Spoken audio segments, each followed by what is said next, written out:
Ladies and gentlemen, what is going on? It is I, the one and only Gyurk Skywalker, and I hope you guys are having a great day today. Today, I want to welcome you all to the Episode 2 Attack of the Clones watch party. The Phantom Menace watch party from yesterday is up and running, and I hope you all had a wonderful, happy Thanksgiving. And if you guys are shopping this day on Black Friday, stay safe. And whenever you want to watch this, you want to watch Attack of the Clones today, it's kind of a rainy day here where I live. So I kind of felt, you know what, it's a good day to do the watch party for Attack of the Clones. And Attack of the Clones for me, even though it's my least favorite of the prequels, and out of all of George's 6 Star Wars films that he made, it's my least favorite Star Wars film. Like, some people don't like the Phantom Menace. They'll like Phantom Menace the least. Some people like Return of the Jedi the least. Me, I dislike Attack of the Clones the least. Now again, I think it's still an important part to the story. I just think there were things that were definitely, as an adult, I can recognize that there were definitely some things that were not executed, could have been executed better, but that's just my personal opinion. George is not the best writer when it comes to love stories, and he already made, he's even, in a recent documentary which was on his company, The Industrial Light of Magic, which is the company behind all the amazing special effects you see in movies today, it's because of George and the company that he started and what the boundaries he was pushing and the limits he was shattering. And the fact that his company, that what they were shattering. The Guardians of the Galaxy Holiday Special. Interesting. Interesting.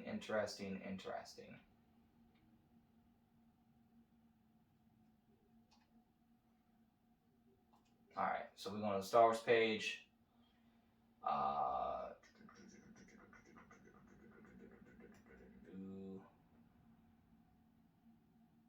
don't know why this page is doing this. And now we are on the second chapter of the Skywalker Saga, Star Wars Episode 2, Attack of the Clones, which was released in 2002. Now, I do want to say going forward, I'm just going to upload them, guys, because it did not premiere on time, and I'm going to make a community post about that as well. All of these are just going to be uploaded, so you guys can watch them whenever you want to. You don't have to watch it in live time for the premiere. I feel like it's also just easier for you guys just to like, oh, hey, I can watch this and I can skip wherever I want to versus watching a premiere. Certain videos I'm still going to premiere, but those will be like bigger projects down the road, It really just depends. So we're going to go over the details of Attack of the Clones right now. Watch the seeds of Anakin Skywalker's transformation take root in Star Wars Episode 2, Attack of the Clones. 10 years after the invasion of Naboo, the galaxy is on the brink of civil war. Under the leadership of a renegade Jedi named Count Dooku, thousands of solar systems threaten to break away from the Galactic Republic. When an assassination attempt is made on Senator Padme Amidala, the former queen of Naboo, 20-year-old, technically, canon-wise, he's about 19, not 20, but it is what it is. 20-year-old Jedi apprentice Anakin Skywalker is assigned to protect her. In the course of his mission, Anakin discovers his love for Padme, as well as his own darker side. Soon, Anakin, Padme, and Obi-Wan Kenobi are drawn into the heart of the Separatist movement and the beginning of the Clone Wars. Contains tobacco depictions. Can I ask an honest question? Why is that so offensive that they have to put that in there? It's like if you want to put that in for rated PG and when it says parental guidance suggested, because they do that at the end of the movies on Disney Plus, and it says warning, it contains tobacco depictions. It's like, you would think you would include something like warning contains language or spicy content, so to speak. I'm just saying, that might be a little more important than contains tobacco depictions. Bro, that's literally out in the world every day. It's not offensive necessarily. It's just, I don't know. I think our society sometimes is just a little bit too soft. Actually, no. I can guarantee you our society is too soft. But that's neither here nor there. There's still always hope, and I think things are going to get better. Things have to get worse before they get better, guys. Just remember that always. That's the same thing with the Star Wars story. Things had to get worse before they got better. And guess what? They all got better They all got better at the end, and good overcame evil. Alright, so let's not waste any more time. Let's get right into this watch party of Attack of the Clones. But going forward, I'm just going to upload the watch parties, guys. It's just going to be so much easier.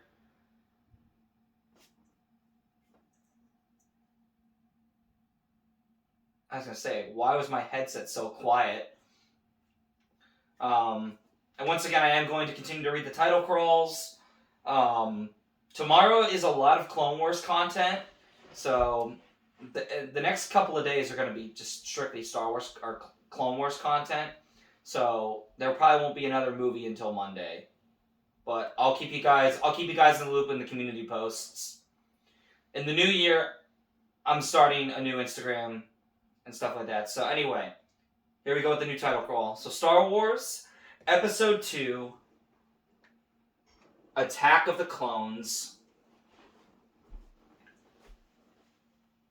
There is unrest in the Galactic Senate. Several thousand solar systems have declared their intentions to leave the Republic.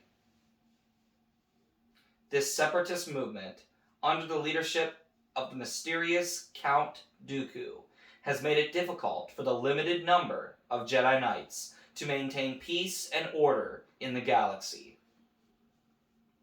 Senator Amidala, the former Queen of Naboo, is returning to the Galactic Senate to vote on the critical issue of creating an army of the Republic to assist the overwhelmed Jedi. Why is my screen like 144p right now? Like it should be full 4K. I don't understand. I'm a little confused right now. Okay, it's in full 4K. Okay, there we go. Now it's fixed. It might have just been internet speeds. I have no idea. So, to put you in the timeline perspective for those that are new to Star Wars, we are now, Episode 1, we were in the year 32 BBY, which is 32 years before the Battle of Yavin. Episode 2, Attack of the Clones, is 10 years, starts and takes place 10 years after Episode 1, The Phantom Menace. We are now in the year 22 BBY, which stands for 22 years before the Battle of Yavin. For those that are new here, before the Battle of Yavin simply means before the Rebels attack the Death Star, which happens in the original Star Wars film from 1977, now known as Star Wars Episode 4, A New Hope. So, that's just so you guys know, we are currently in the year 22 BBY. 10 years after Episode 1, The Phantom Menace, from yesterday, for those that did watch, or have yet to watch, that watch party's out there, go check it out. I'm going to be doing, commentary with these watch parties while still watching the movie, and, we're going to talk about a lot of different things. I'm going to talk about favorite scenes, I'm going to talk about, what I like, what I dislike, That's kind of the theme with the watch parties, and then you guys can watch Attack of the Clones with me, and if you guys want to leave comments down below, feel free to, leave me your thoughts. I'd love to hear your guys' thoughts.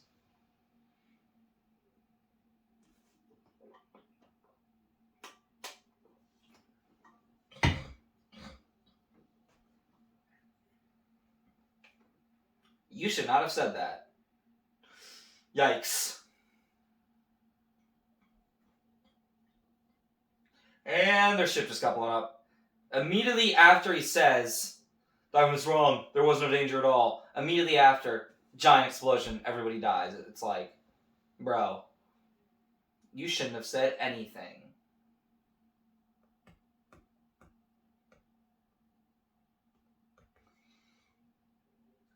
Imagine being a decoy for a senator or a president. Like, bro, that's kind of cowardice, a little bit. I'm sorry. It's kind of cowardice, in my opinion.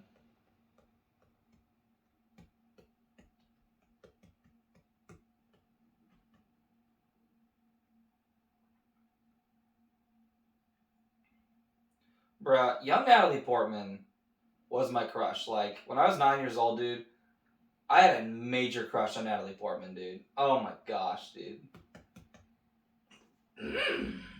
10 out of 10 would hit. Now we're at the Chancellor's office, all the Jedi and the Chancellor.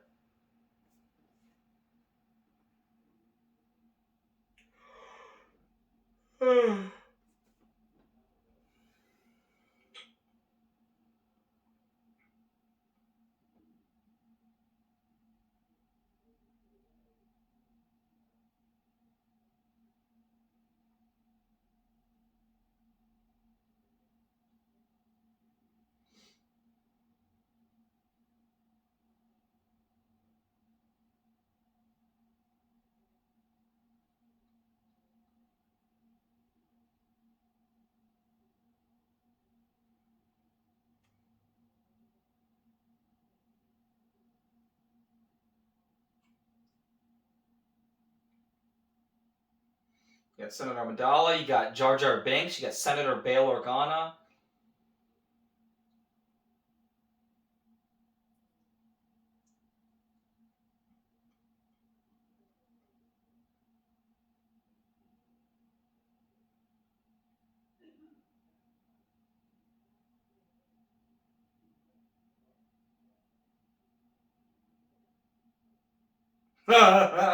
Now after seeing Tales of Jedi, like Ki-Adi-Mundi's all like, he's a political idealist, not a murderer.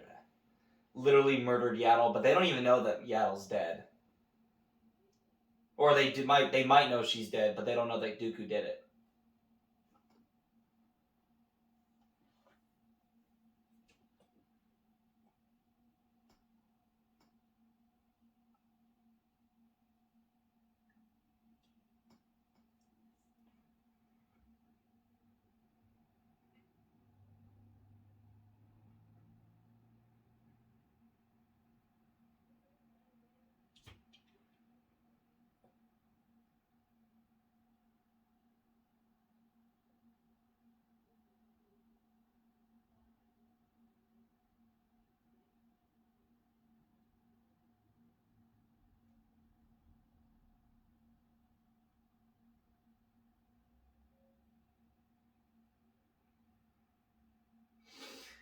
And now we get to see the boys, Obi-Wan Kenobi, who is now 35, and Anakin Skywalker, who is 1920.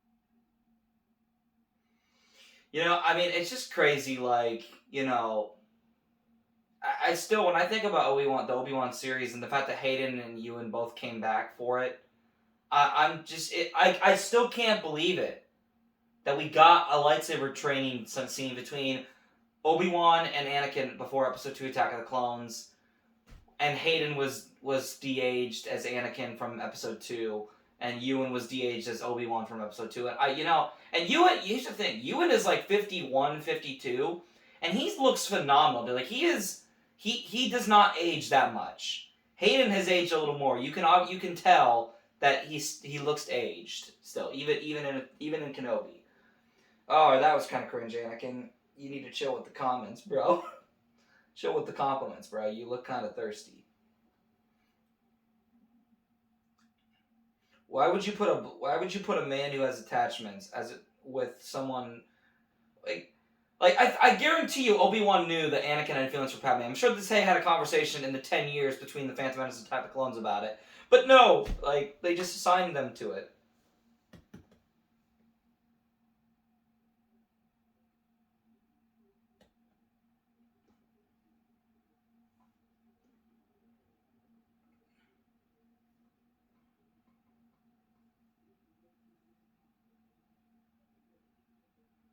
What do you think? Why do you think, Anakin?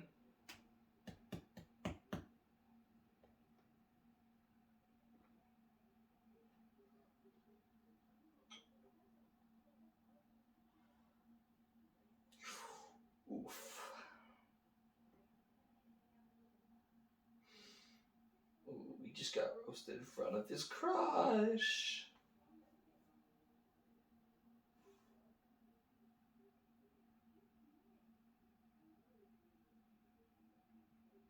You go retire, lady.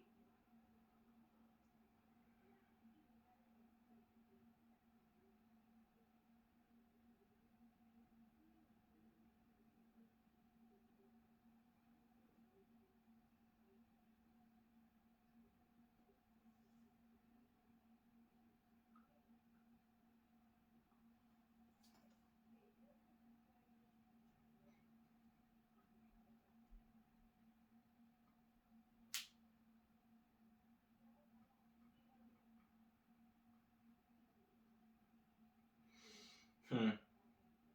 And now we get to see one of my favorite characters in Star Wars, Jango Fett. And I like Zam Wesell too, even though she's kind of short-lived. She has more to do in the expanded universe, both Legends and canon. And I'm gonna say it right now. This is a hot take. Jango Fett is better than Boba Fett. And again, this is just my personal opinion on the matter. Jango Fett, without Jango Fett, you don't get the clones, nor do you get Boba Fett. And I love Jango Fett's style more. He's more brutal. And again, Boba Fett is still an iconic character, and Boba Fett will always be the more iconic one out of the two. I can't deny that. And again, I hope we get to see a more badass Boba Fett in the Book of Boba Fett if they're going to do a season 2. I hope they do a season 2 because I'm sorry, he needs to redeem himself. Like, they need to allow him to be a character that redeems himself. He needs to pull an Andrew Garfield and redeem himself.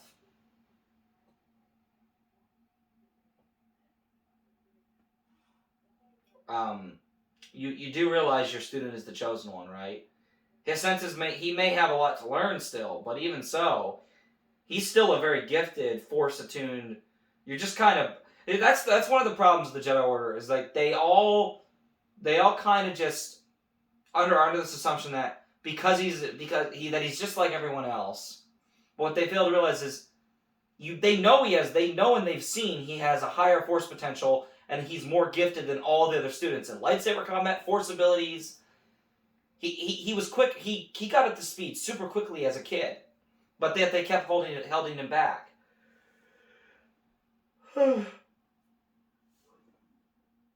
Oh, I bet you would rather dream of a Padme, Anakin. I bet you would. We all would.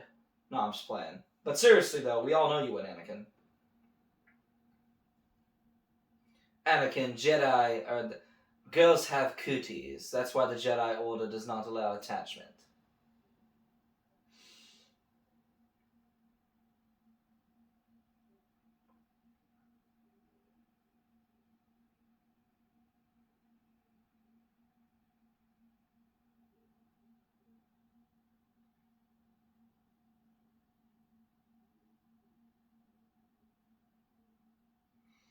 Oof.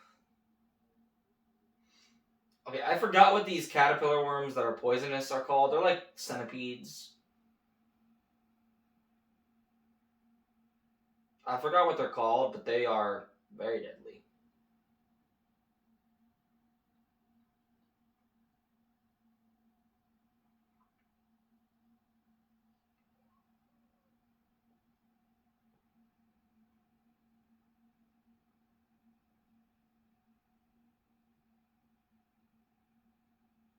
Whoever made those poisonous centipede things in the creature shop, props to the team behind George Lucas on this, dude. Because they look so lifelike and they just look disgusting.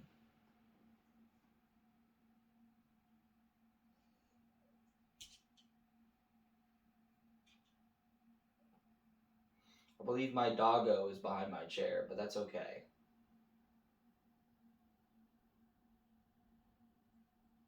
Well, at least you guys sensed it.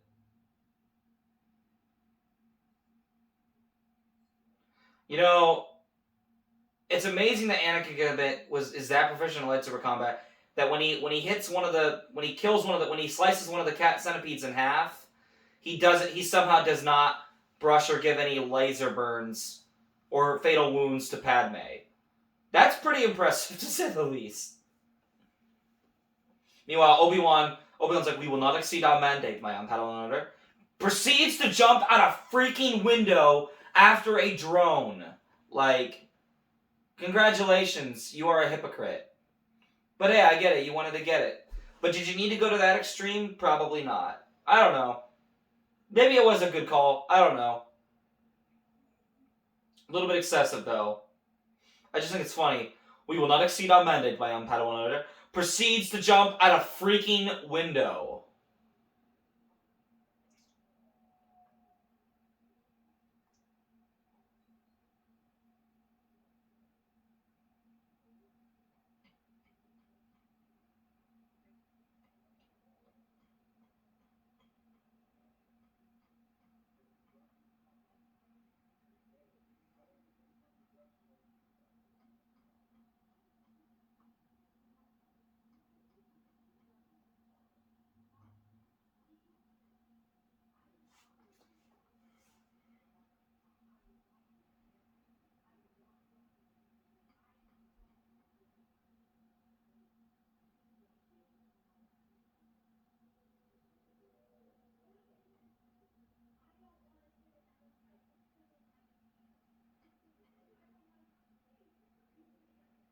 I will say, I absolutely hate this level in Complete Saga. The Bounty Hunter Pursuit. Oh my gosh! When you're in the speeder, I hate that level. It's so long, it's repetitive, and it takes forever to get a true Jedi story. And when you get trapped between like the generator, the power coupling fields, when you get caught between those, oh my gosh, like it's just so tedious. It's a much better level in Skywalker Saga, I will say that.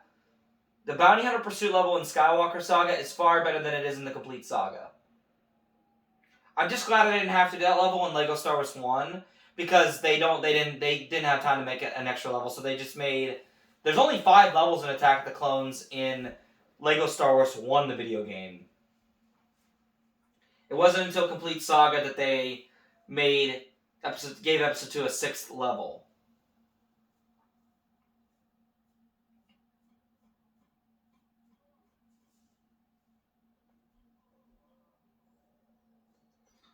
Anakin literally almost just kamikazed into a building. Congratulations, Anakin.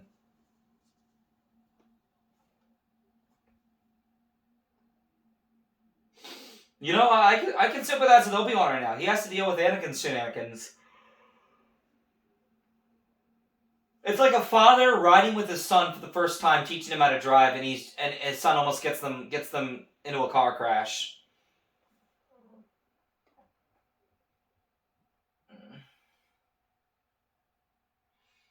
Power coupling time.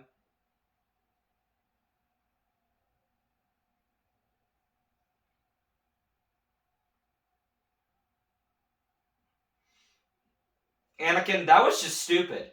Like, he literally could have gone all the way around and dodged the power coupling, and instead he decided to drive through them. Like, are you really that dumb?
Okay, we gotta talk about this scene right here. We gotta talk about this scene.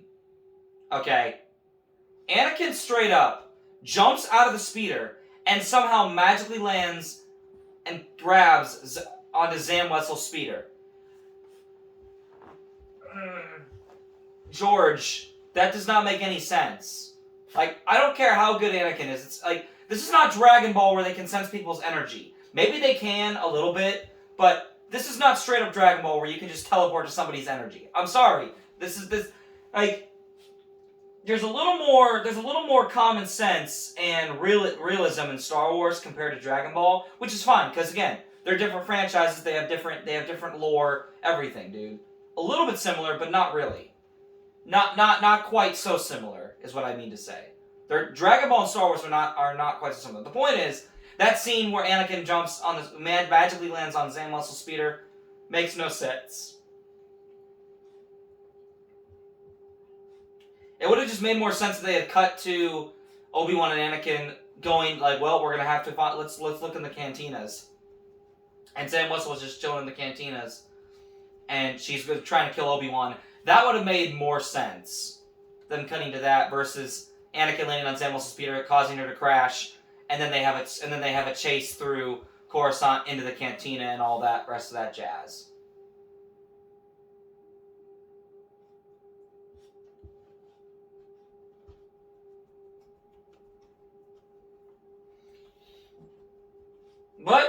is what it is. It all bleeds together. It makes it a little better, but you know, it is what it is. It still made for some great behind-the-scenes memes overall, with Obi-Wan doing in the speeder. For those that know what I'm talking about.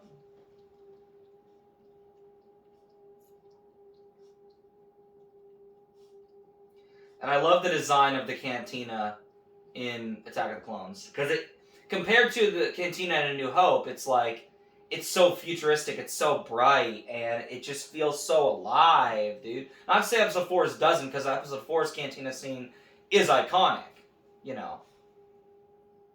Because that was the first time where everyone really saw, you know, all these different aliens from across the galaxy. I love what Obi-Wan says, "You're going to be the death of me," and of course, it's ironic because it's one of the two callbacks that Anakin will kill Obi-Wan, and Anakin will be the death of Obi-Wan. You know what's funny about that pod racer on one of the screens in the cantina? I think that pod racer is actually in the pod racing video game, because I believe there was a pod. Yes, because there was a pod racing video game that came out a couple years before before Attack of the Clones came out. They were playing the freaking pod racer game. Honestly, that's pretty funny. I'm not gonna lie. You wanna buy some death sticks?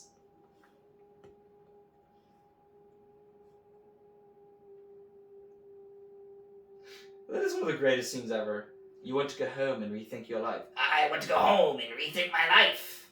And he does! They literally made a side story about that in Legends. And then he ends up going back to being a death stick dealer and dies young. Kind of sad. But he does help out the rebellion just a little bit. I believe.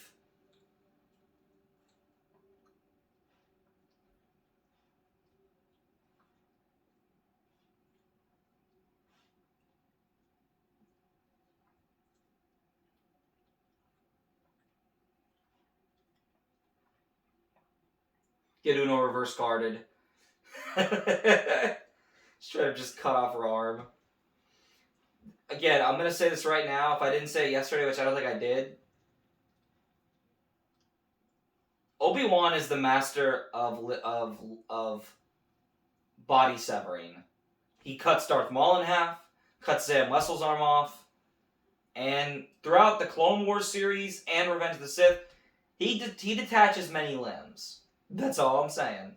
And then in A New Hope, cuts off Ponda Baba's arm. The guys that were attacking, he cuts off Ponda Baba's arm.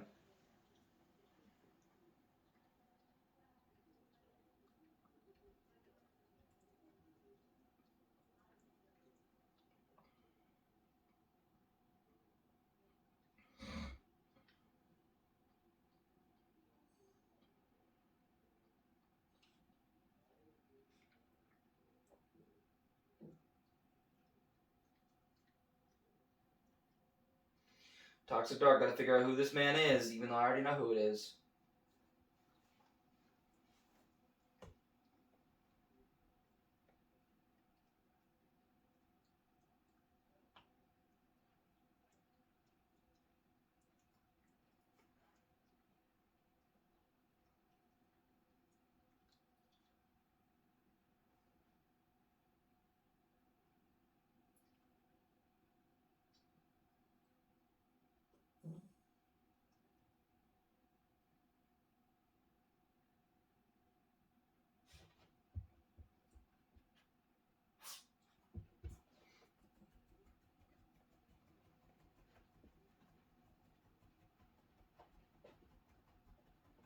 And, you know, I wonder, I figured this was part of Palpatine, this plan all along. He was trying to get Padme out of Coruscant so that she couldn't be there to oppose the clone army, which they've already created, which has already been ordered by Sifo Dyas 10 years ago, and it was already created.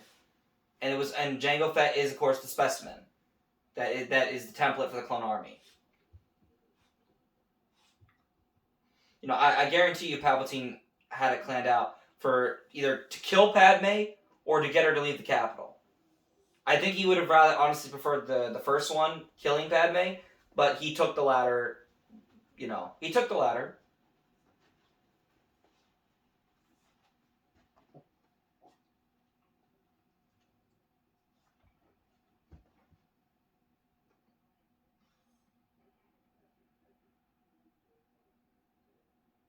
Yeah, you want to say that, Palpatine, because you're trying to make him you're trying to make Anakin your new apprentice.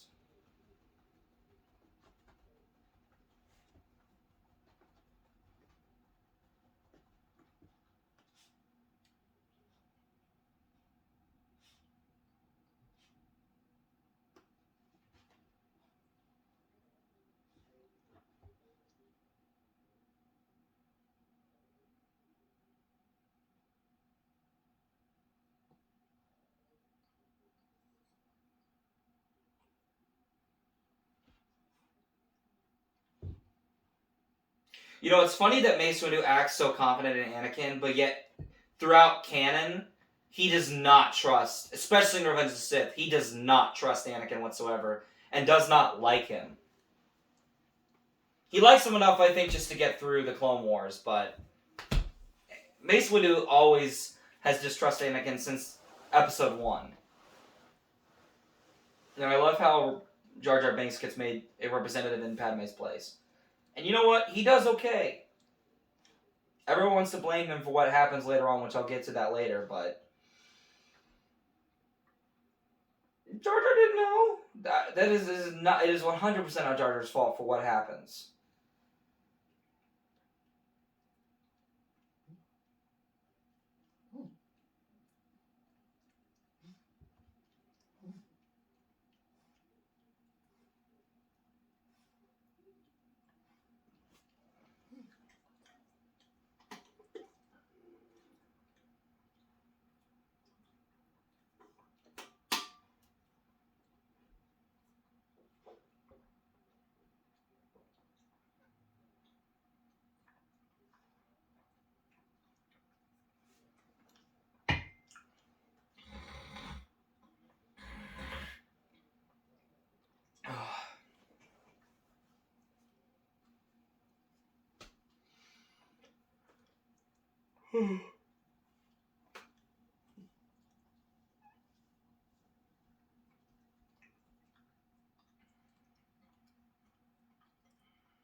Well, Anakin, I'll just tell you this: life is not fair.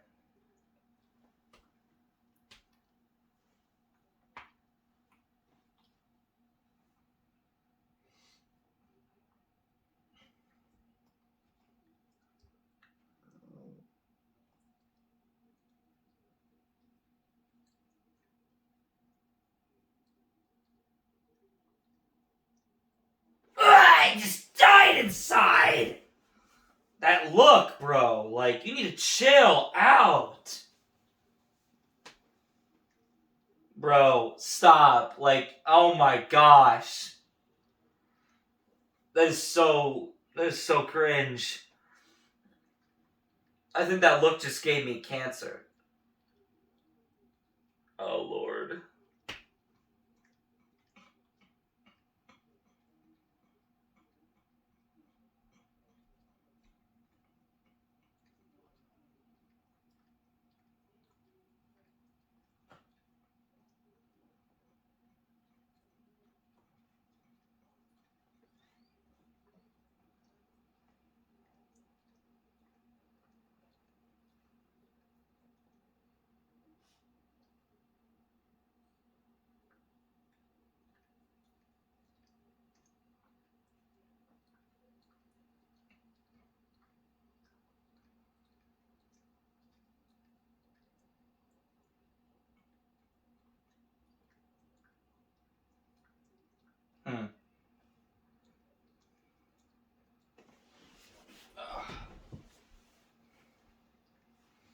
I don't know why my screen is 144p again right now, but I'm not a fan right now.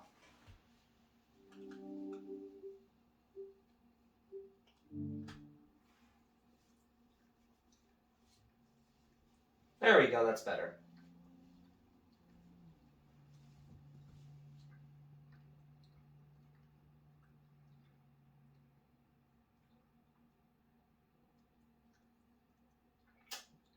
Obi-Wan and Captain Typho making bets. Who's gonna screw up first, Anakin or Padme? My bet's on Anakin. Well, mine is on Padme. Honestly, they both gonna screw up.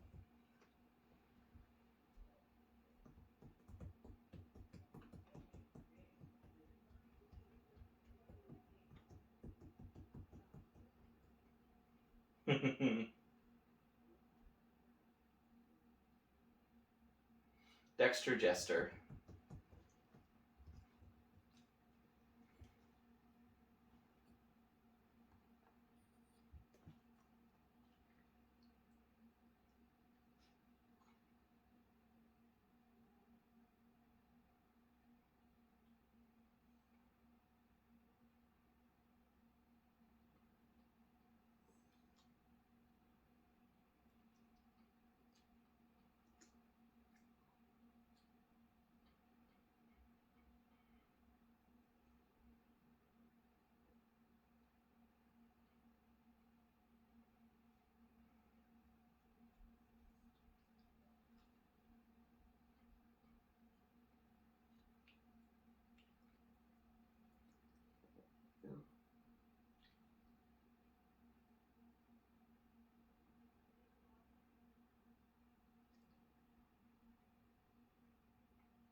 I love that scene with Dexter. On how good your manners are. How big your pocketbook is. And then there's Jocasta Nu, the librarian Jedi.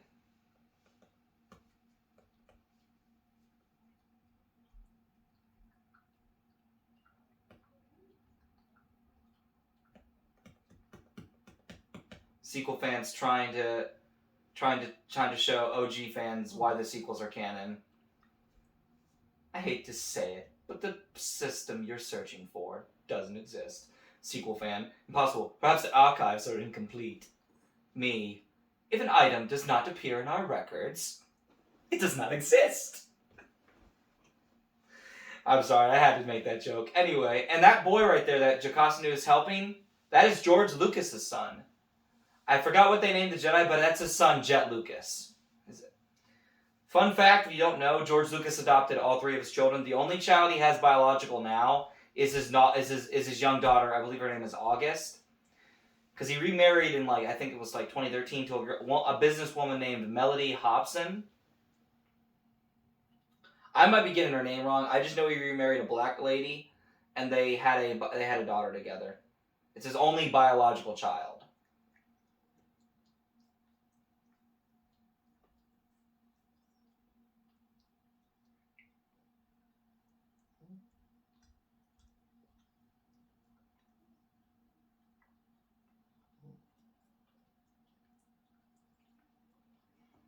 Everybody keep watching. Give me a second here. Oh.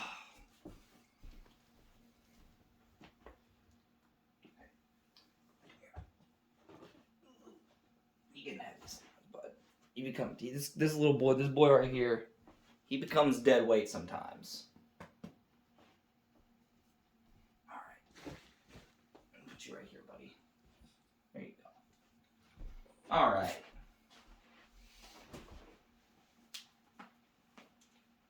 Anakin just had a cringe moment that he just said, "You're exactly the way I remember you in my dreams." And now we have the youngling training scene.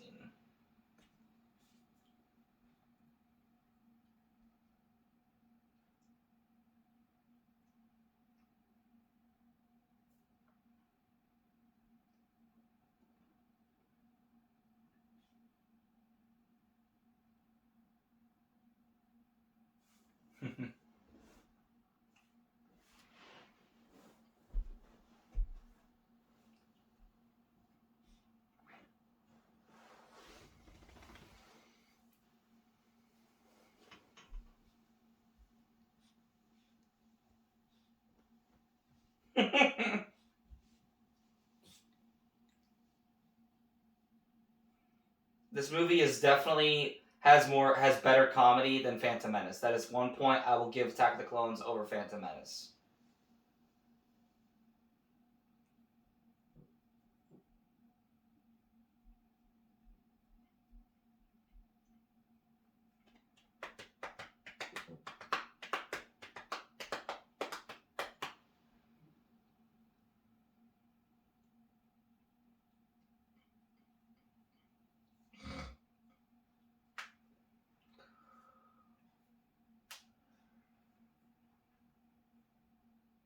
Wow, this kid has big brain time.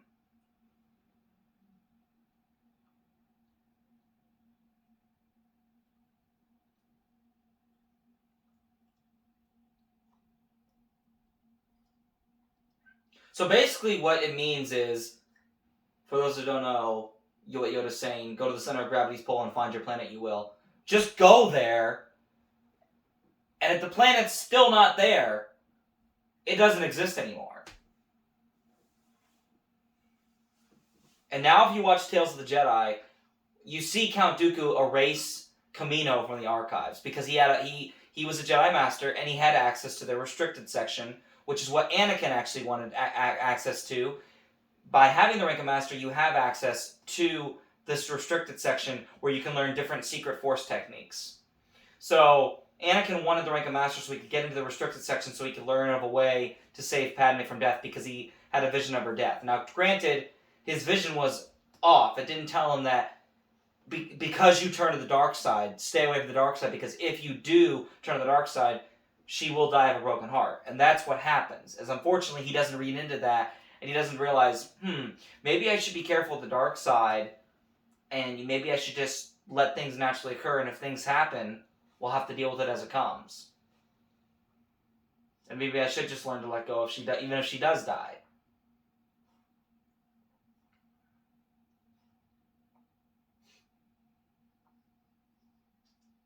Maybe I'm just a little bit too extra worried about. Like, if he had just not worried as much and just let things naturally play out, I think Padme would have still given birth naturally. And yeah, it might have still been painful as childbirth is, but like, I think she would have been fine. But he freaked out and took things into his own hands. And generally, when human beings tend to take things into their own hands without divine intervention or without taking counsel, bad things happen. Bad things happen. An example, the entire galaxy gets thrown out of whack.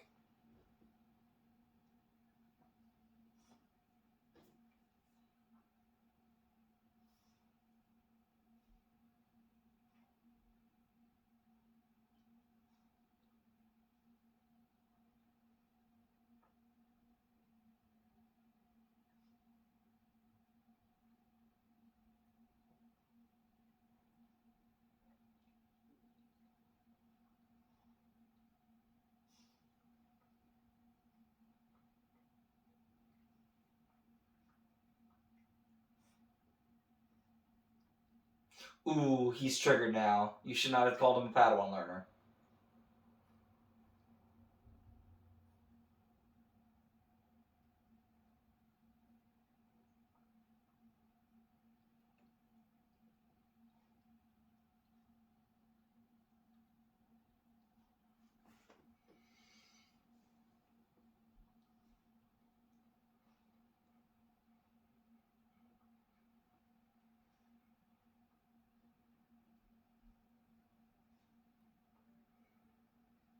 And Obi-Wan with his droid R4-P17 have found Kamino. There we go.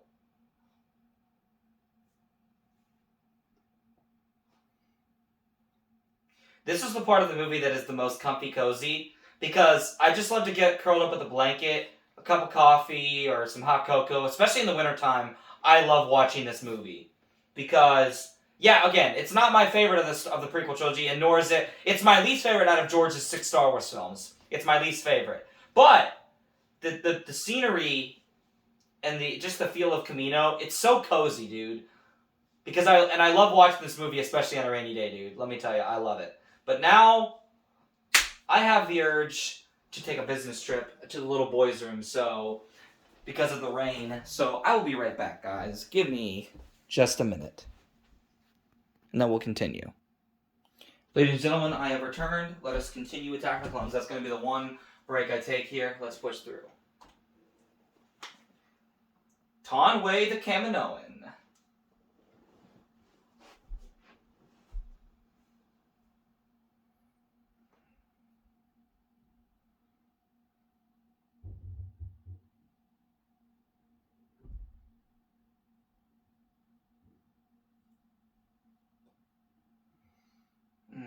Lamasu, the Prime Minister of Kamino.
Obi-Wan's so flabbergasted, and he's like, what have I gotten myself into? He has, because he learns about an entire, imagine going to a business thing, right? And, oh, by the way, you guys ordered an entire clone army? What? I'm so confused. Oh gosh, love story scene. Again, I will not deny, like, Padme is hot. Like, I'm not gonna, like, that is my favorite lady in the Star Wars universe. Padme, and then Leia. Okay, and then I don't really, like, think, again, it's, because I grew up with Clone Wars, I see Ahsoka, I don't want to even go into the detail. I think Ahsoka's attractive, don't get me wrong, but I don't think she's as attractive as, like, Padme or Leia. I would say Aayla Secura probably next, and then just a regular Twi'lek in general. They're just an attractive species. Probably Kira from Solo: A Star Wars Story. And then beyond that, I mean, Jyn Erso's kind of cute. Not the cutest girl, but she thick, let me tell you. I don't like sand. It's coarse, rough, irritating, and it gets everywhere.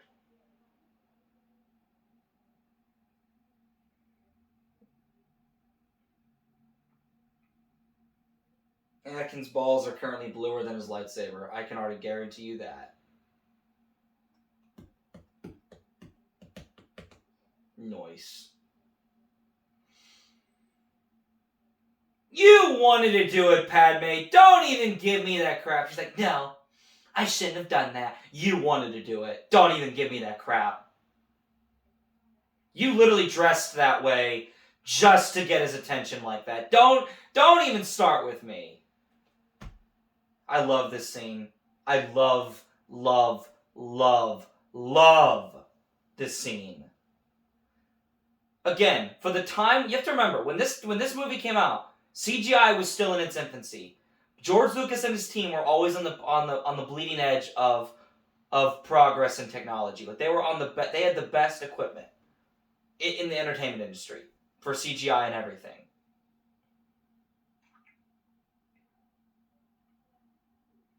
It's just cool to see all the Jango Fett clones together.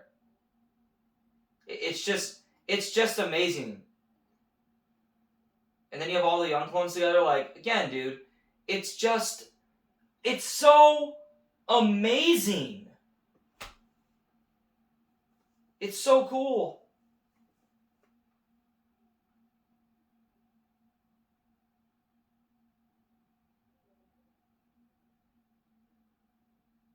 So what, you guys have this bounty hunter enslaved? I'm a little confused. Technically, why they had Jango Fett there is he actually ended up training, and I don't know if this is still canon. I mean, I know in Legends, Jango Fett did train he trained the, what are they called? He trained Alpha Squad. The Alpha Squad. He trained the first ARC troopers. Some of the first clones who were wired to be like, orders are orders, we do not break them no matter what anyone says. They could not be messed with. And then just to see that shot of the entire clone army like walking and doing the attention with their guns, and it's just so amazing, dude, to see what George Lucas was able to accomplish with the CGI and the advances in technology. It's just so amazing. See the clones training, all the clones eating. And just to know that the entire clone army that you see in 2 and 3, that they were all CGI. Like, they look so lifelike, and it's so incredible. There are a few shots where it doesn't look as believable, but give them slack. It was the early 2000s. CGI was still in its infancy. For what it was at the time, and especially this movie now being boosted into 4K, this movie's now 20 years old. It still holds up amazing. There is a really bad CGI effect coming up here, though. I don't think the politics systems work either, Anakin. I don't think politics systems work.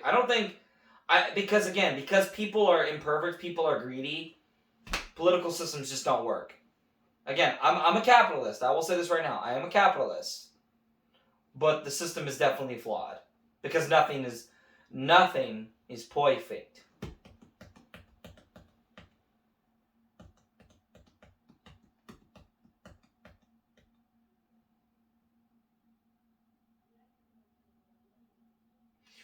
Anakin, did you just agree to a dictatorship? Well, if it works. Anakin, that is so cursed, bro.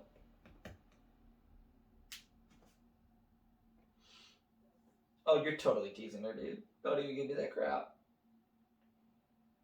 This CGI scene is so bad.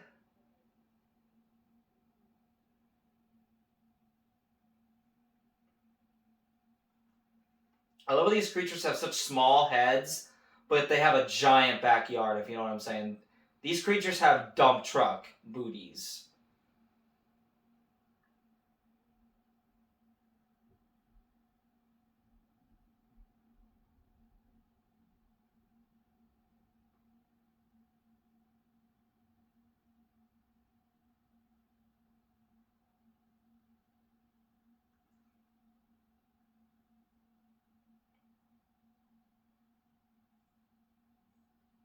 Ooh, getting kind of intimate now, aren't we? Spicy, baby. And now we're back in Kamino. And I love seeing the pterodactyls that literally live underwater. I think that's also pretty cool.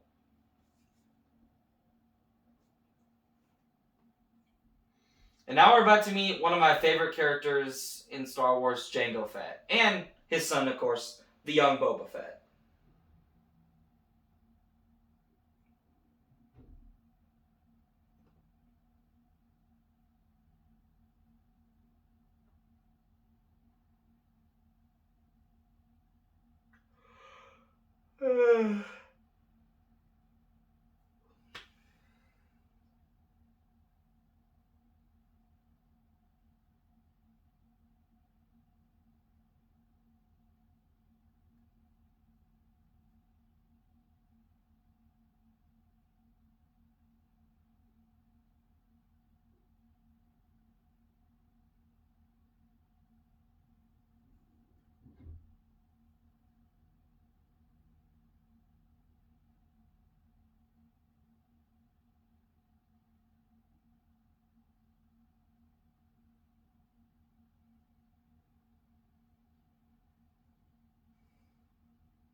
Jango Fett is just so sinister, dude. Like, he's so cold. He's just, I mean, Boba Fett is his father. Like, he literally is. He's literally his father, just a clone of his father.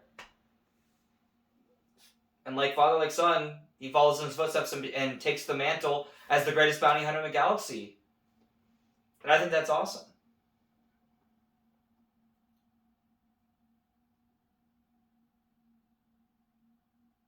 Aggressive negotiations. Negotiations with a lightsaber.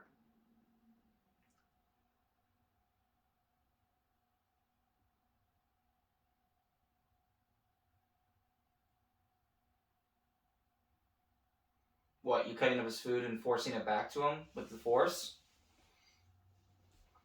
Yeah, I mean, I probably would be too. It's like, bruh, I just want to eat my food. Like, you eat your food, I'll eat my food. Like, yeah, I'd probably get pissed off about that too, to be honest. I probably would get upset about that. You know, Padme, you're saying that you don't want Anakin, but yet you're literally dressed like a mistress for like a high-class spicy movie. And that's all I'm gonna say.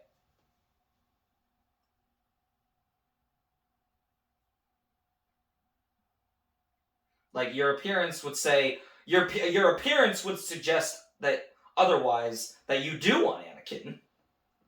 In that way.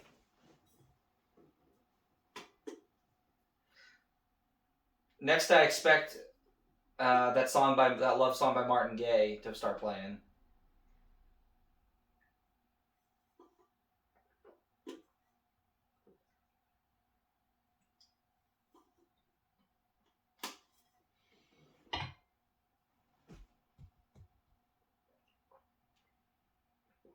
What is this dialogue right now?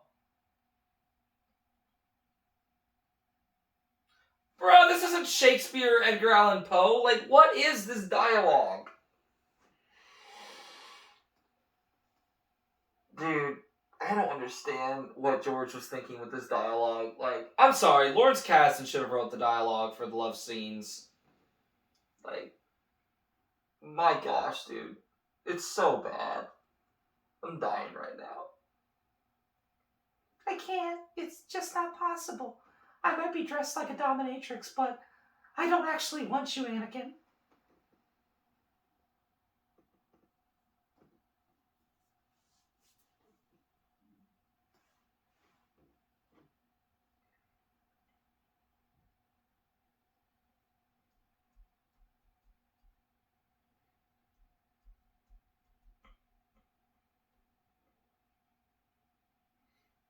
Oh, she feels quite a bit, Anakin. She just is not. She's just quick to deny you and tease you.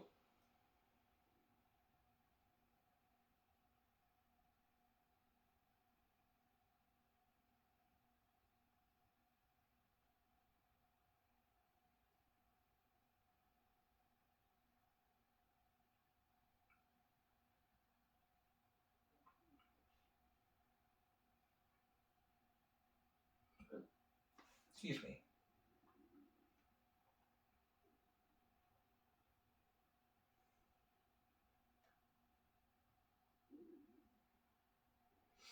Again, your appearance suggests otherwise, Padme.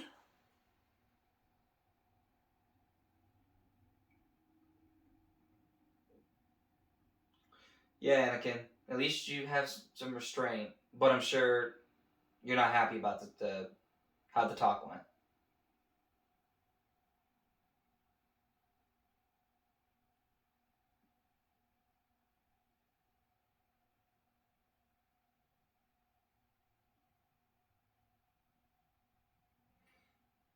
We're gonna get into the deep dark secrets of the Kaminoans next film, which will be Revenge of the Sith.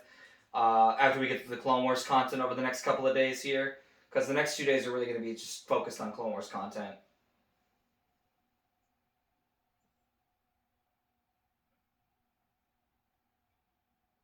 And again, I love that R2-D2 has his own counterpart as well. 3PO had TC-14 in Phantom Menace, and in episodes 2 and 3, Obi-Wan has R2-D2's counterpart, or opposite self, R4-P17.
Not gonna lie, like, okay, so here's the thing.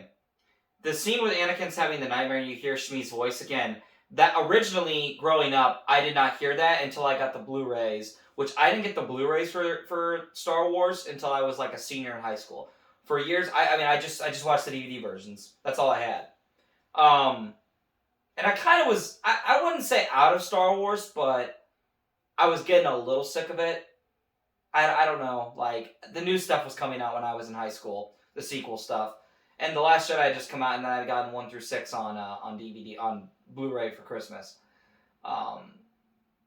Anyway, so, what was I going to say? So yeah, that scene actually where Obi-Wan's talking to Mace and Yoda about Jango Fett, that scene actually, because of the music and because of the yelling and all that, like, it kind of always unsettled me as a kid, and I actually would sometimes actually turn the movie off and like watch or play something else because it would just unsettle me. Like, it would just freak me out. I don't know why. It just unsettled me as a kid. Now, I mean, even now, it's still like I know the deepness of that scene, meaning like because again, this is the Jedi unraveling the plot of the Sith, but they never fully unravel it until it's too late. Until we get to Episode 3. And Order 66 is issued and the Jedi get wiped out. And there's only a handful left, namely Yoda, Obi-Wan, as the main 2 Jedi that survive. And then, of course, Anakin's children, Luke and Leia, who are the hope of the galaxy. And Anakin having the nightmare of Shmi and now disobeying his master to go to Tatooine. And again, they should have let him go. I'll speak about that in a moment here. Because now, we have one of my favorite fight scenes. Obi-Wan versus Jango. I love Jango Fett's dual-wielding Wester blasters. I think that's what they're called. But I love his tactics for combat. It's just so... It's so cool. And then, of course, I love the look... I love the Slave One. That it actually gets to do something in this movie. Like, it doesn't just follow somebody. It actually gets to, like... open fire on we get to see it in action, and that's super cool.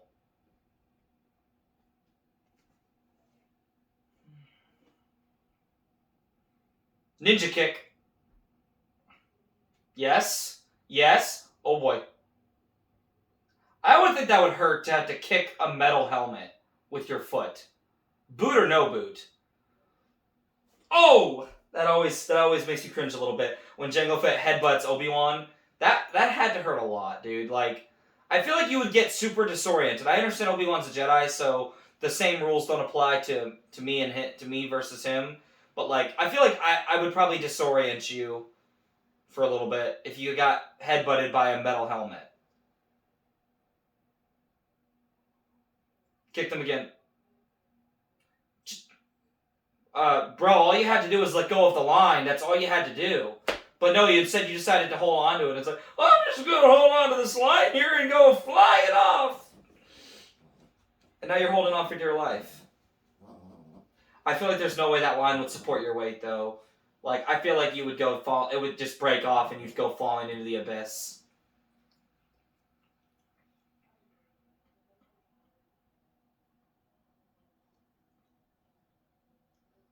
No way. That was just luck. I'm just gonna call it Obi-Wan managing to get the hook to grapple onto like a nearby pole.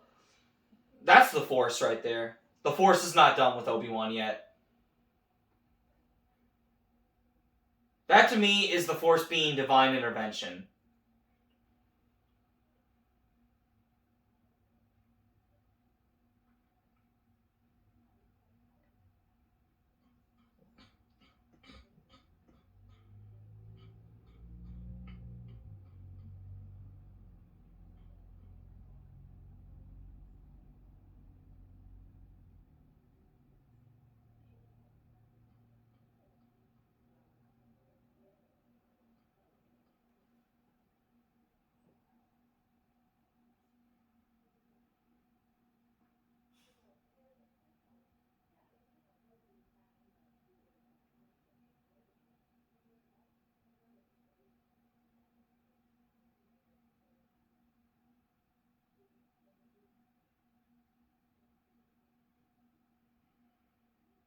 Now we're on Tatooine and Mos Espa 10 years later.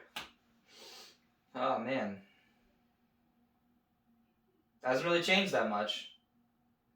Minus the fact that Watto is a hobo now.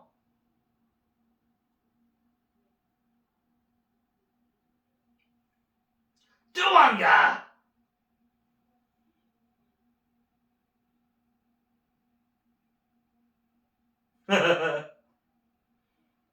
For those that did not watch the Phantom Menace watch party yesterday, just so you guys know, Watto was one of my dad's favorite characters, and I'm not exaggerating when I say that. Watto was one of my dad's favorite characters.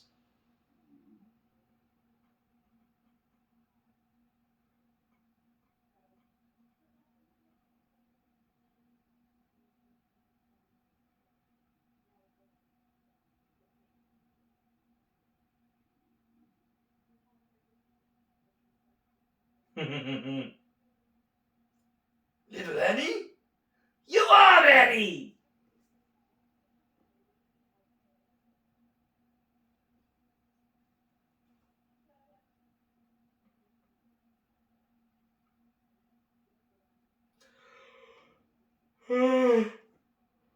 Oh my gosh.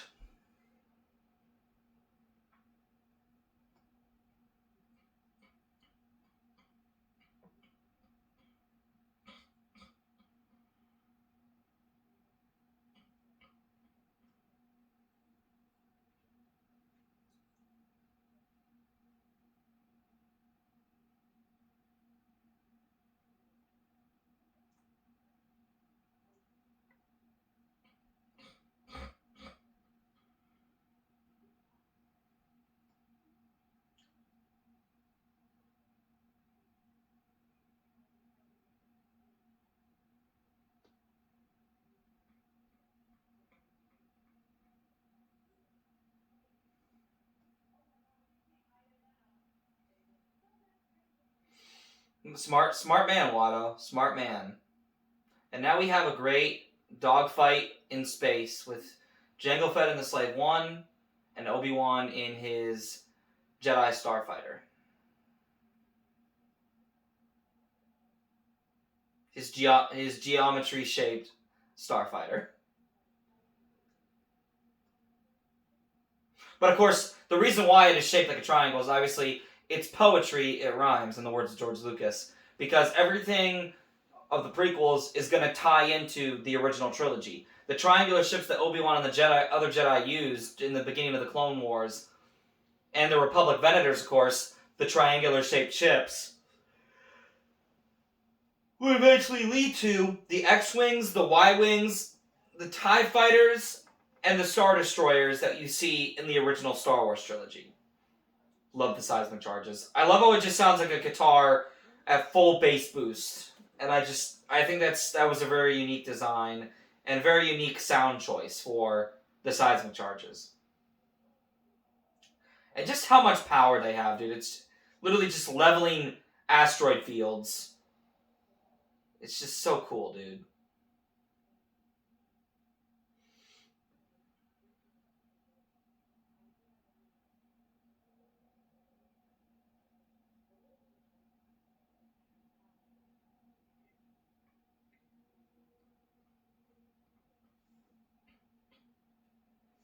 But think about this, though, guys. In a month, after another month or so, we'll be in 2023. 2003 will be 20 years old, which is insane. But on top of that, 2 more years will go by. When we get to 2025, Revenge of the Sith is going to be 20 years old. That is insane to me.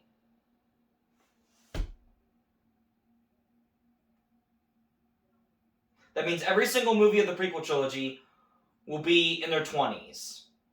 That's crazy to me, dude. That is so crazy to me.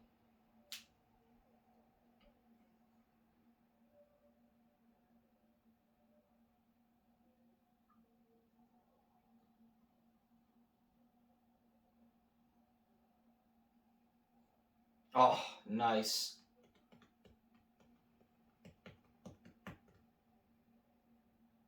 Homing missiles.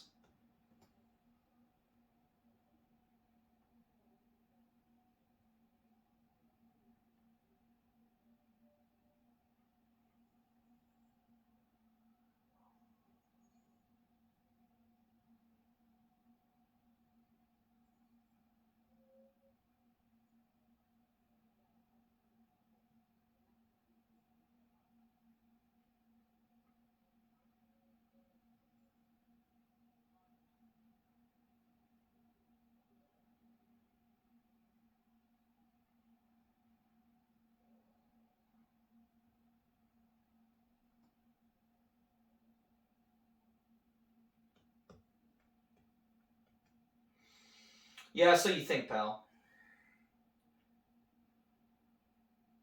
Obi-Wan is a menace, dude. He's a menace. He pulled a cloaking device type move. I don't know exactly how he did it. I'd have to read the novelization because I believe the novelization, you have to remember the novelizations, even though they are older novelizations, they were still signed off by George Lucas's canon, so therefore they are still canon. Because his movies have always been canon. And always will be. And I will say this, the moment that Disney decides, yeah, the 6 Star Wars films and the Skywalker Saga, it's not canon, I'm done with Star Wars. Like, at that moment, I'm done with Disney Star Wars. I'm 100% done. Like, I will be 100% done. I don't even care if they make good content anymore at that point. I don't care. I will be done with Star Wars if they ever do that. If they ever do that, I will be done with Star Wars forever. Like, I'm still going to watch 1 through 6, but I will not consider Southern Rogue One canon. I'm only going to watch George Lucas' Star Wars stuff. I'm not. I'm done. I will be done at that point. That crosses the line to me. But anyway, that aside, Obi-Wan is now in Geonosis.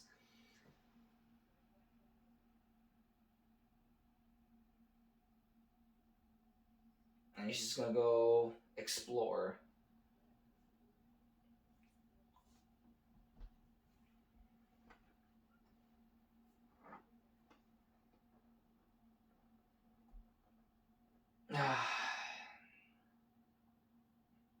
And I also really like that. I think it's kind of cool that we get to see C-3PO in other coverings besides gold ones. You know. It's just different, you know?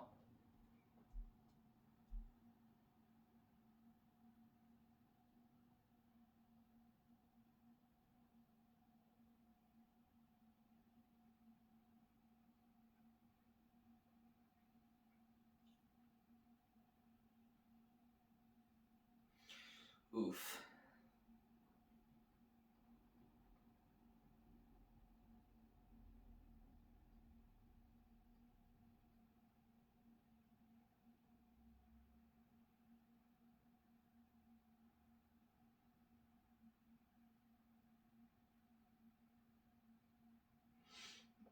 Shocking. Meet your stepdaddy, Anakin.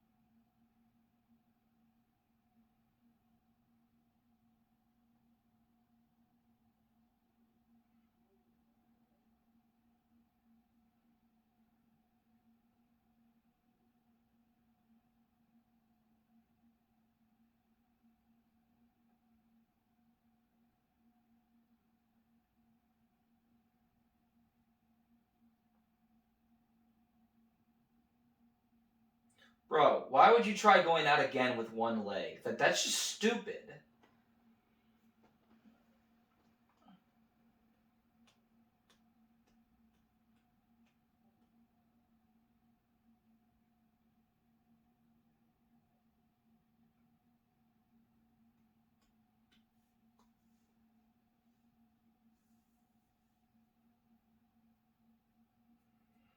Do y'all not have... I mean, I'm sure they've had grief. Don't get me wrong, I'm sure they've had grief.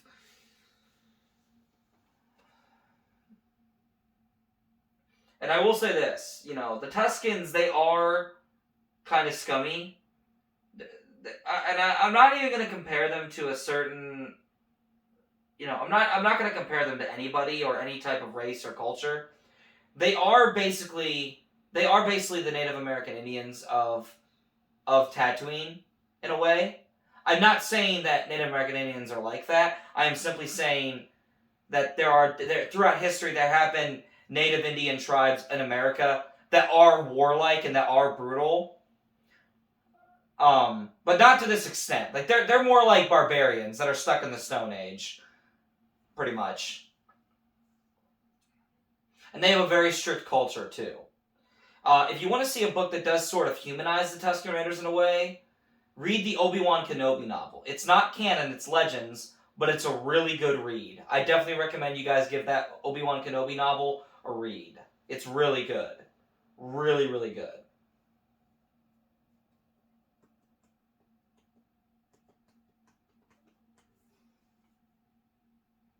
It's cool to see like the sand crawlers of the Jawas open and like them working on stuff. I think it's kind of cool to see more of the Jawas, more of Tatooine.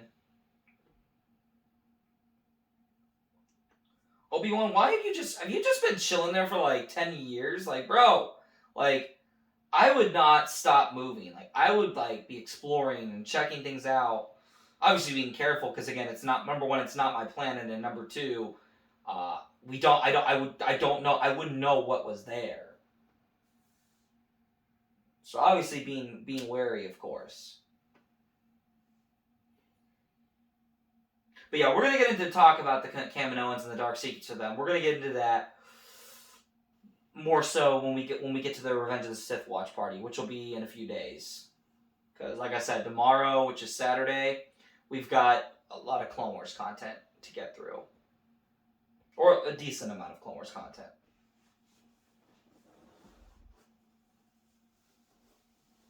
Ugh.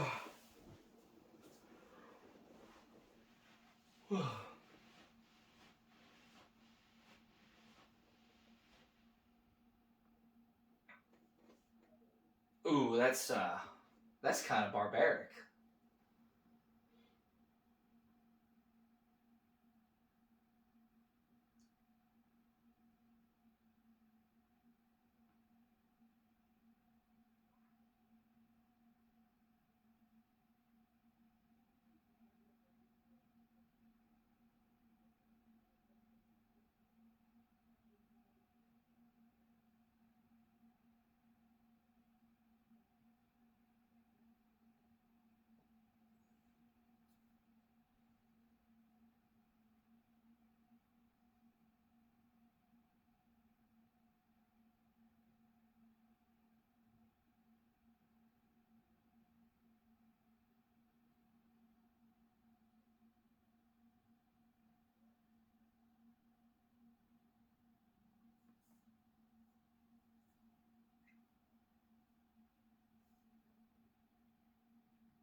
Rest in peace, Sir Christopher Lee, who played Count Dooku.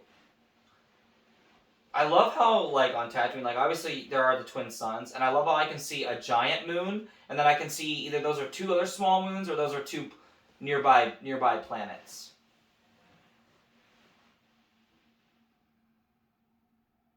I always thought these dog creatures, I always thought they were baby Tusken Raiders, like, when I was a kid. I don't know why. I mean, because I think it was just because of the Clegg, Lars, Anakin's stepdad, being like, those Tuskens walk like men, but they're vicious, mindless monsters, you know. And, even if they were baby Tuskens, it would kind of, in a sense, it wouldn't necessarily be far off from how the Tuskens generally behave, because they do not like outsiders. They are brutal. They will destroy you. They will not hesitate to destroy you, or any outsiders for that matter. They do not hesitate. They hate the people of Tatooine because they took their homeland, and they continually push them off their land.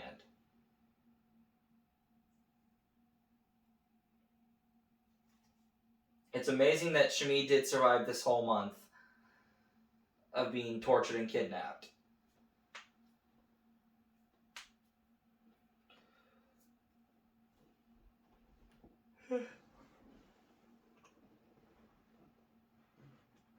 Oh, my body.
And right there, when Anakin starts killing the Tuscans, he dives into the taste and gets a taste of the dark side.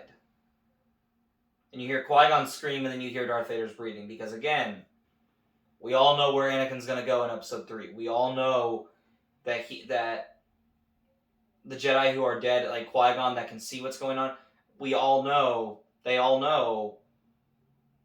that Anakin is going to become Darth Vader. That he's going to kill all the Jedi that he can. And he's going to end up leaving his wife dying of a broken heart and his children separated from one another for 19 years until we get to A New Hope, where the hopes of the galaxy reunite and start working to overcome the evil of the Empire and of the Sith.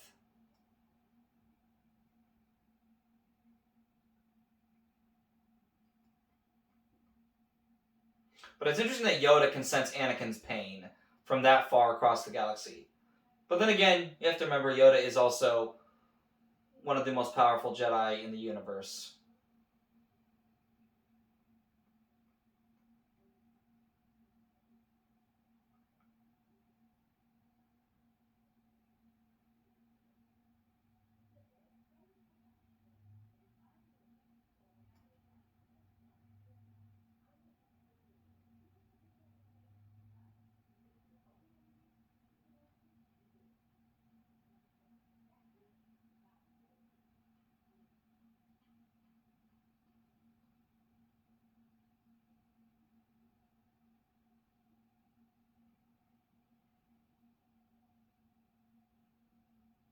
Well, your apprentice does not like to listen to you, Obi-Wan. If you didn't already know that.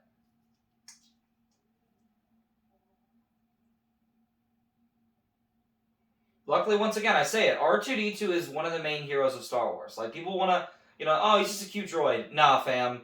R2 is the real hero of Star Wars. He always comes in clutch. This is only one of 3 times R2 is going to save the day in this particular film. He gets the message from Obi-Wan and gives it to Anakin, who gives it to who transmits it to Coruscant and the Council. And then you'll see the other 2 times here momentarily. Mainly, saves Padme and Anakin's lives on Geonosis. And then he gets 3PO's head removed from a Geonosian droid body and puts it back on his body in the Geonosian Patriarchy arena. Anakin, I don't know where you found all the wrappings to wrap Shmi up, but I gotta say that is some impressive wrapping skills, my friend. Oh my gosh.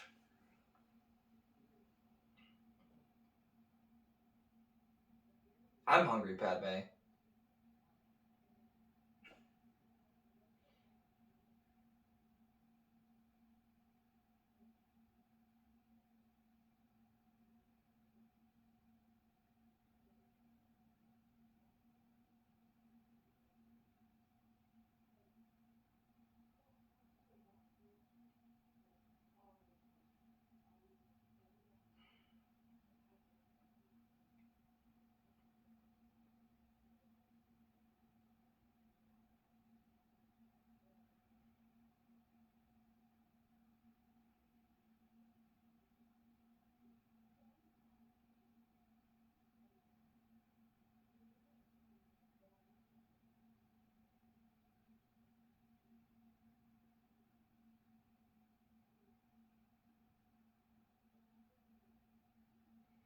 I think you need to chill out, bro.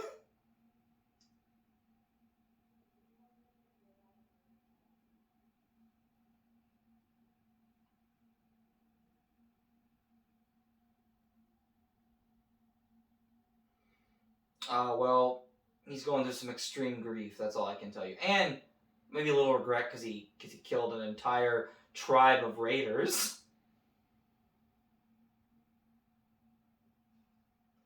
and not just the men, but the women and the children.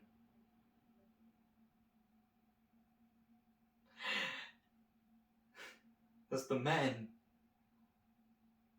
but the women and the children too.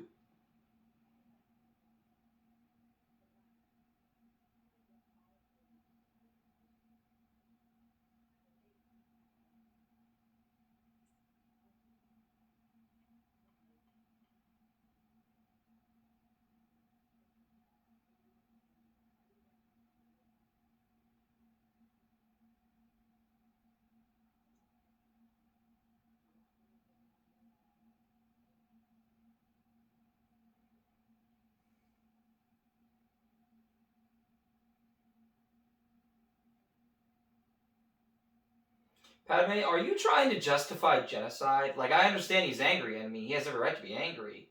But, like, his response was not... I mean, okay, let me be clear. I think we would all, if we all had the dark side power within us, and we could kill an entire race, or not a race, but like if we could kill the Tusken Raiders that killed our whoever it was we loved most, I think we would all choose that, or we would want to choose that, because we as a species, have revenge, and that is something that is very hard for us to fight off. For many people, that is a very hard emotion, and anger is a very hard emotion to fight off. Doesn't matter who you are. It's just always hard to fight off. I think we would all make the same choices, Anakin. I know I certainly probably would if someone killed my family.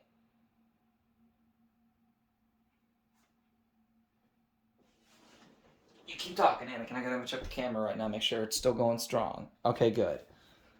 We're an hour and a half in. Got another 45, 50 minutes left.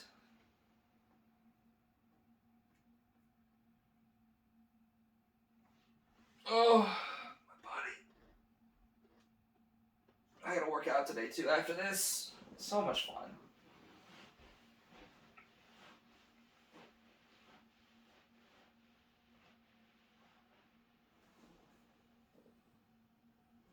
Archie's like, I know this is a bad time, but you owe me $32,000 in legal fees. Just kidding, I have a message.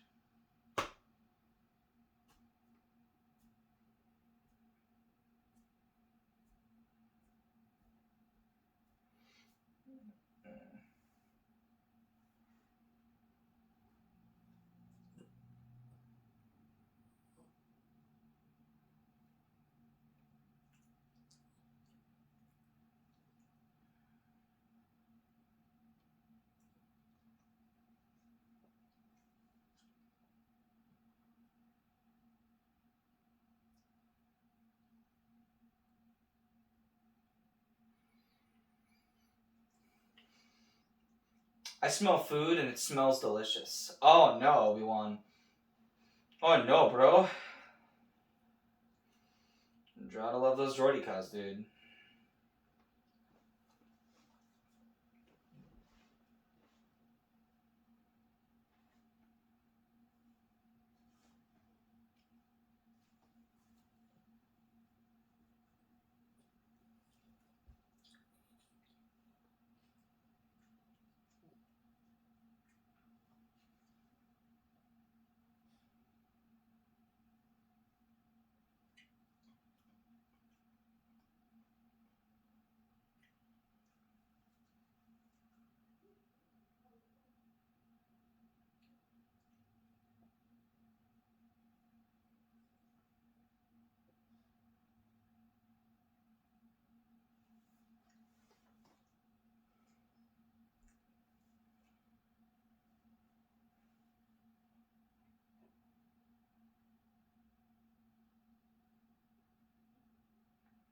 Bruh, Padme is sassy and in charge.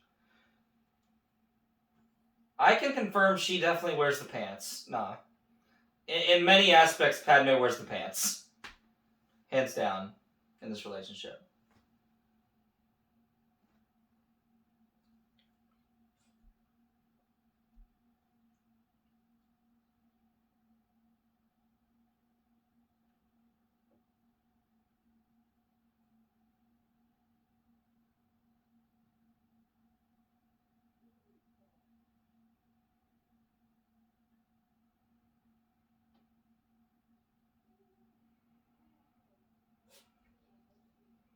Bruh, you're a simp. Mas Amedda is a simp for Palpatine. And of course, this freaking Mas Amedda man, this dude straight up becomes the Grand Vizier of the Empire. And takes over after Palpatine dies for a little bit.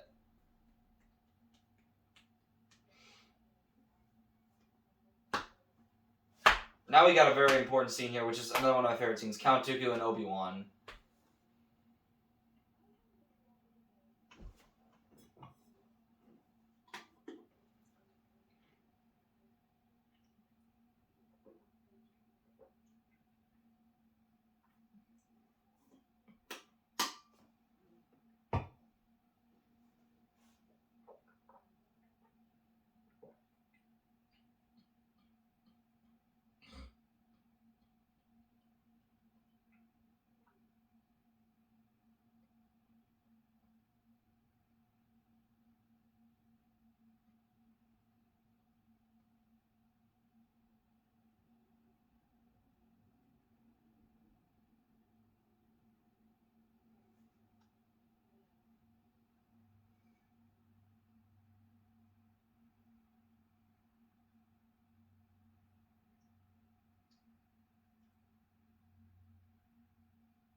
You know, I gotta give mad props to Sir Christopher Lee. This man was in his 80s when he did these films, and you know what? I think it's amazing he's still acting. And, okay, so I want to talk about that scene for a second. Before we go to this next scene, I'm actually gonna pause. So, like, this is a very important scene, because here's the thing. For those that don't know, Dooku is Qui-Gon Jinn's master. Qui-Gon Jinn trained Obi-Wan. Now, Qui-Gon and Dooku both saw the corruption in the Senate and in the Republic, and you know, you watch Tales of the Jedi, there's literally a senator who let his whole planet, or a large portion of his planet, just suffer in poverty while he sat and became a fat cat and did nothing about it. And he literally threatened to kill people in that society because they kidnapped his son because they want change. Now again, they didn't go all the way. The people did not go about it the best way. But anyway, so they're talking about Lord Sidious, and that is a very important thing because Obi-Wan and the Jedi are in the dark about who the Sith Lord is. But of course, Obi-Wan gets the scoop from Dooku that Darth Sidious is playing both sides. And when the Clone Wars happen, Obi-Wan clearly says to the Jedi, "Hey, there's a man named Darth Sidious. He's the Dark Lord of the Sith, and he is somebody that we know that is playing both sides of the war." That's what the Jedi know.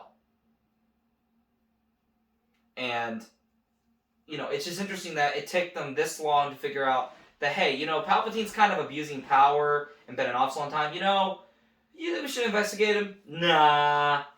But then eventually when it gets to episode 3, it's like, you know, Anakin, spy on the Chancellor for us. We're a little bit sus. It took you this long to realize that maybe you should be investigating the man who's literally in power and kind of abusing power and being in office long after his term expires? Just saying. Might have wanted to check that out earlier, but we all know what happens, and it all works out for the story in the end. But not in the Jedi's favor, unfortunately. Well, prequel era Jedi's favor, because they're all dead.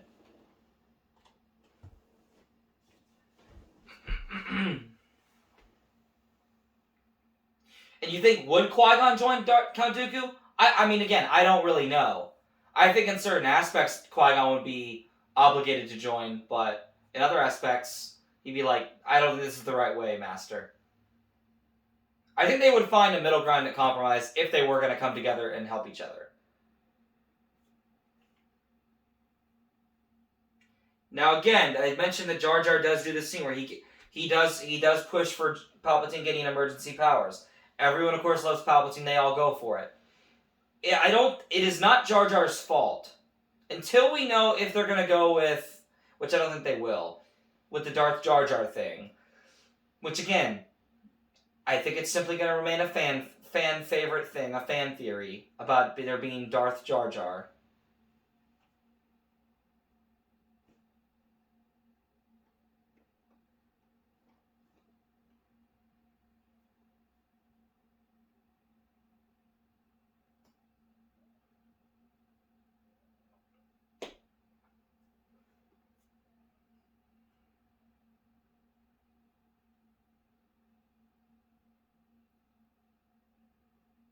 But it's not Jar Jar's fault for giving emergency powers. Nobody knew at this given time, besides Palpatine, that how the war was going to go.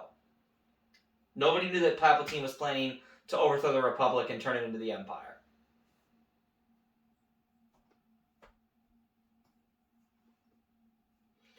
And again, Mace Windu is going to he's going to get 180 some Jedi killed. And there's only going to be 30 left.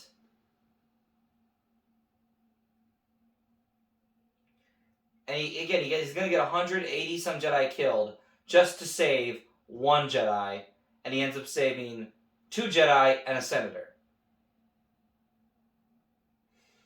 But yet when they want to, stop Grievous at the end of the war, they send 1 Jedi, which is Obi-Wan. They're not the best with numbers on how to deal with situations. But, at least they choose super skilled Jedi like Obi-Wan and Anakin most of the time. They choose the right Jedi.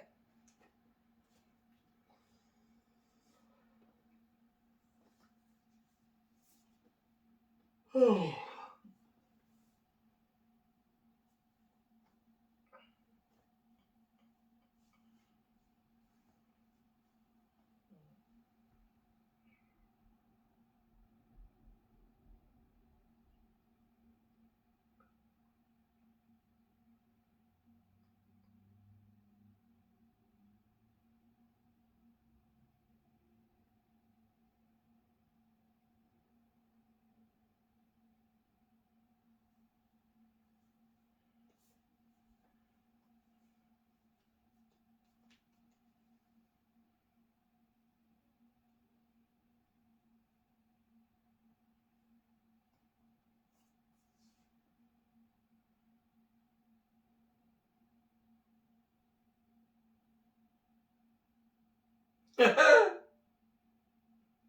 And this is the first time where 3PO and R2 get into shenanigans with the Skywalkers, and I just think it's hilarious. Because then this starts the recurring theme of 3PO always being in over his head. And being involved in situations that are contrary to his programming. And here we have my dad's other favorite characters, the Geonosians. My dad just likes any kind of mythical creature with wings. I don't know why, it's just a thing he likes. My dad really loves dragons too, so.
Poor 3PO, man. This man's gonna get the shaft right now.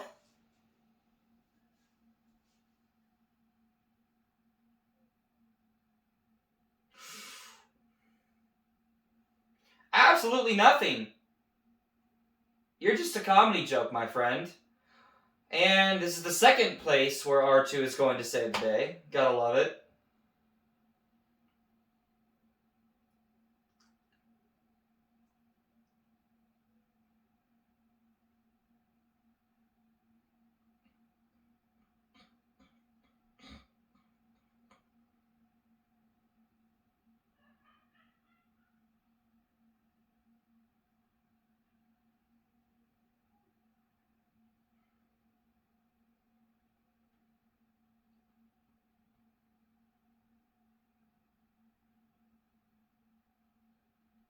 Nice.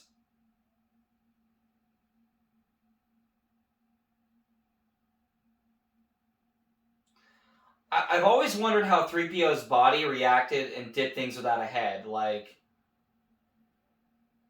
I just have always wondered that.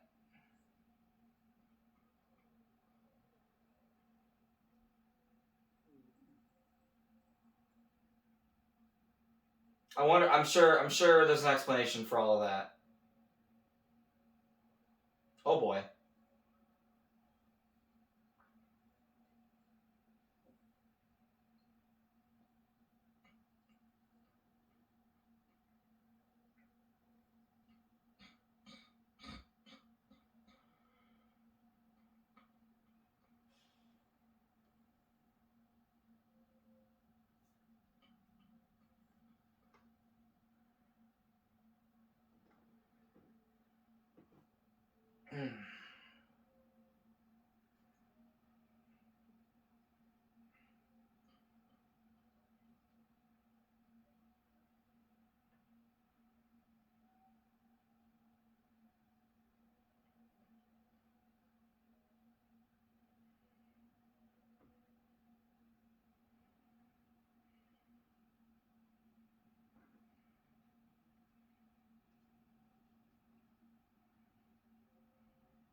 Rip Anakin's first lightsaber.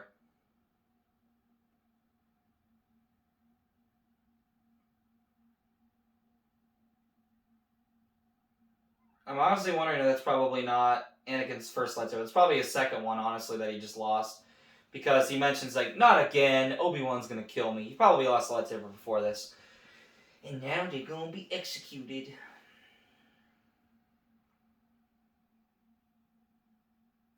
I'm gonna check the camera here while they gargle on about their gooey mushiness.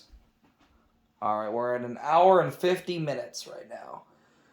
That's good. That's good. Ooh. Ooh, I feel good. Alright, there we go. I have a 40-year-old back as a 23-year-old man. It's kind of a problem.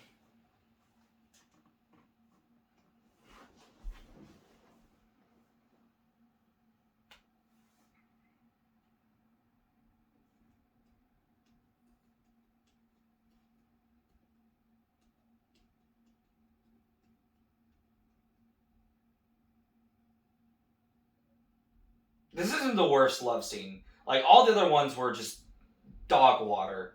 This isn't quite as bad. It's just Padme confessing her love for Anakin, and they decide to give in to their emotions. And they will, as George Lucas said, they will ultimately face the consequences for their decision to be in love with one another when they really can't be because of their roles in society.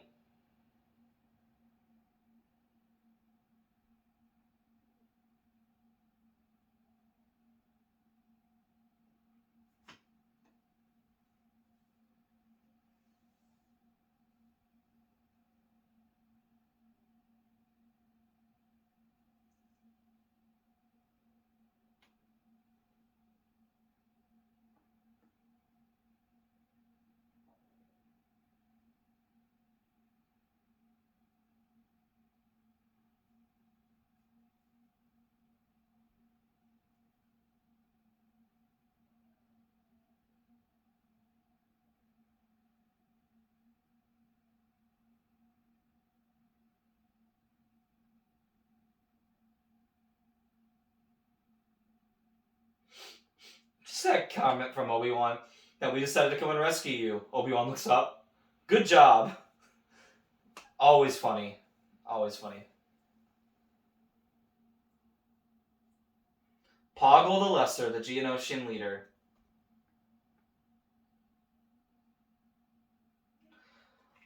Alright, we're at probably the best parts of the movie now. The Reek, the creature that will be trying to execute Anakin.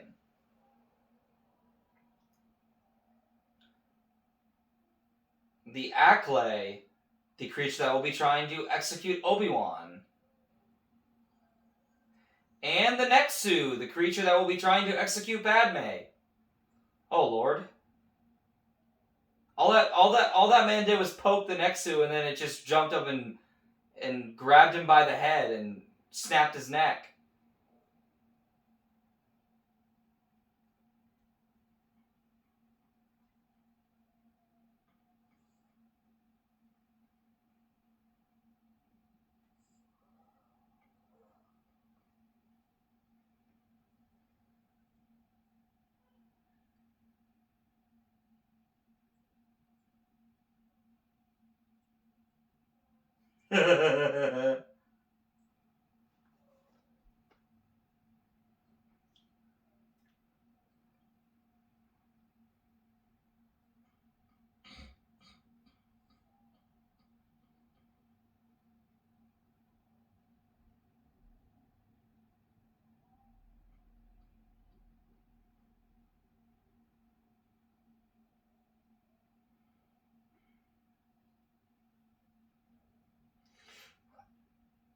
Ow!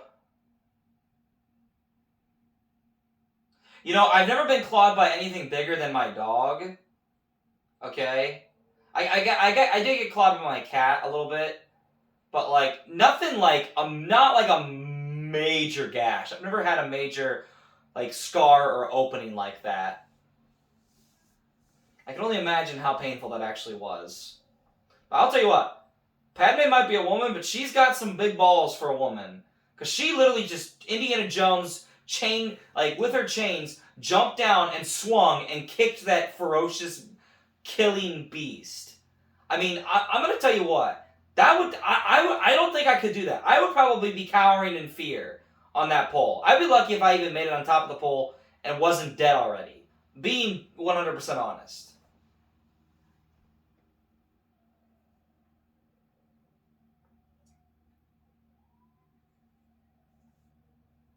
And Anakin is now using Beast Control, which is an ability that Qui-Gon taught Obi-Wan, that Obi-Wan taught Anakin. And I believe Luke in Legends does learn that ability as well.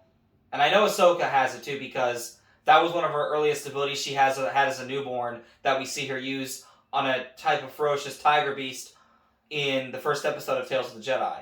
When her whole Togruta tribe finds out that she's a Jedi and that she's Force sensitive.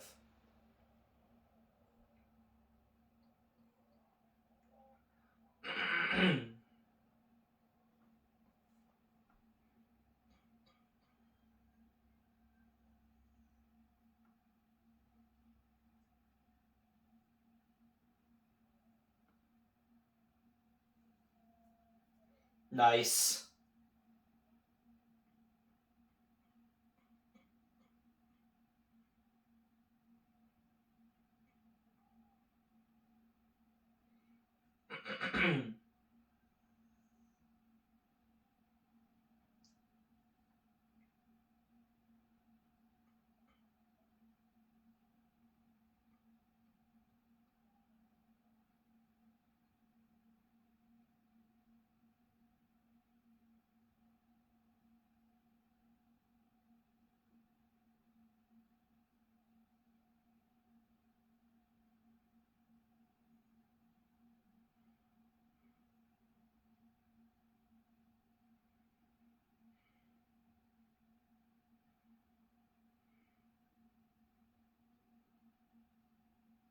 And now we're at the best part of the movie. The Battle of Geonosis. Starting in the Patriarch Arena. Love that lightsaber. That's why I actually... Can I grab this lightsaber without pulling out this thing? I'm gonna pull it off.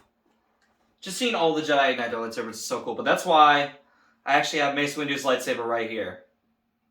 I love this lightsaber.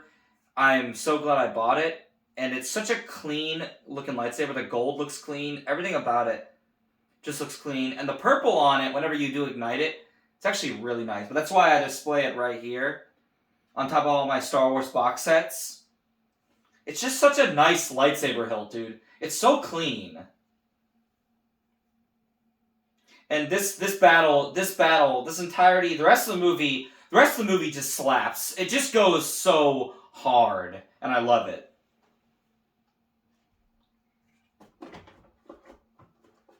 There we go.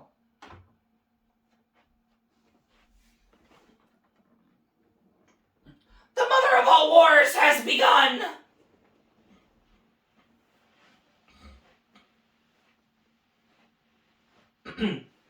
You're in the wrong body, my friend.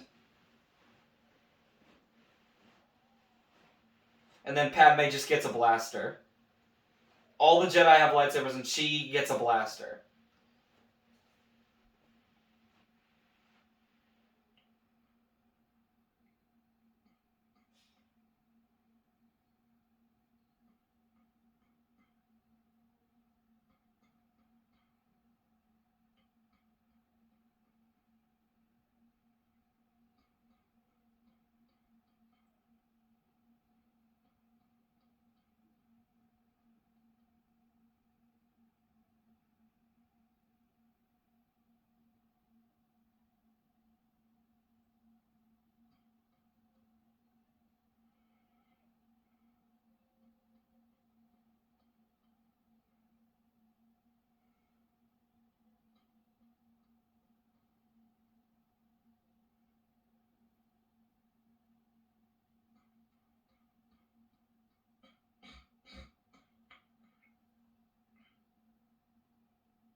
Django, you're about to get absolutely slaughtered right now.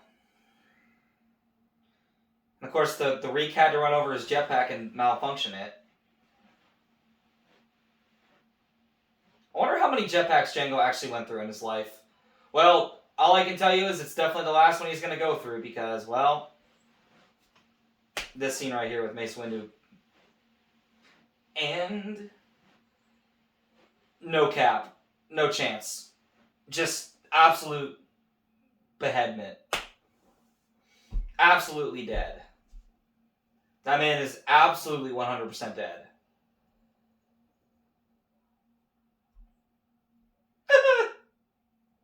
.3PO getting the Geonosian droid's wiring mixed with his.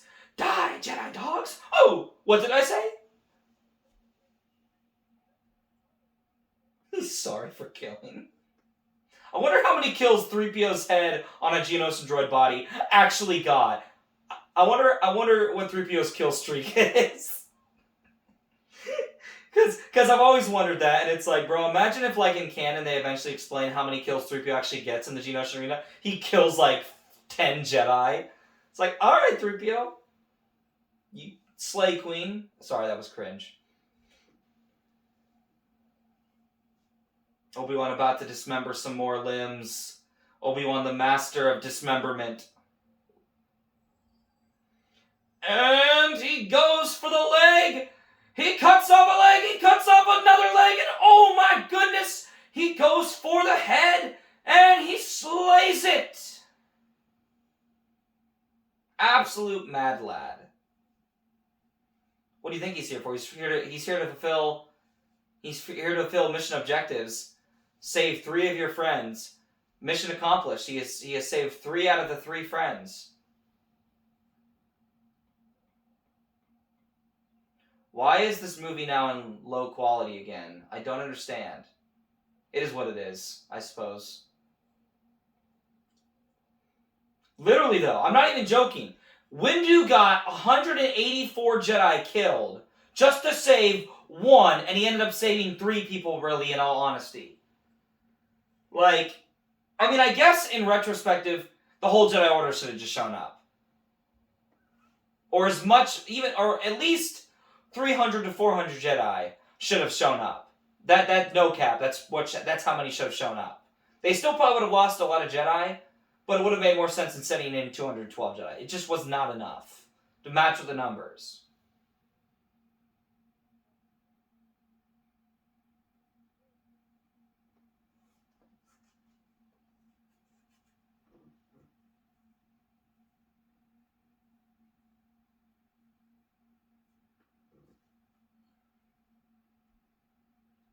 I don't believe you.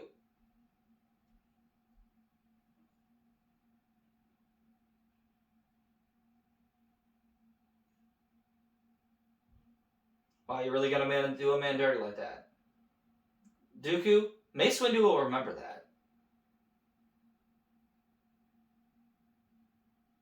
Psych! The clone army is here, boys. Now it's about to get lit. The Lego set I want to build next, the one I'm going to build next, is going to be the Republic gunship, like the big one. The big collector's edition one. I'm going to be building that one at some point down the road. And again, I have no idea where I'm going to put it in this office. It probably won't go in this office. It's probably going to go in a display case downstairs in my basement.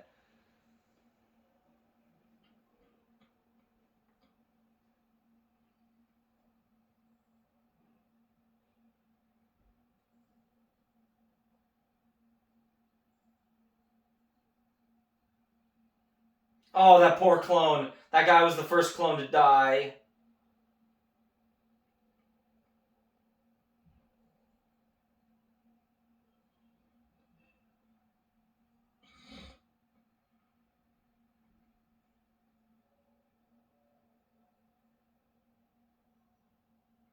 And technically, General Grievous is at the Geonosian arena right now. He was hiding in the shadows. Now, some of the Jedi went.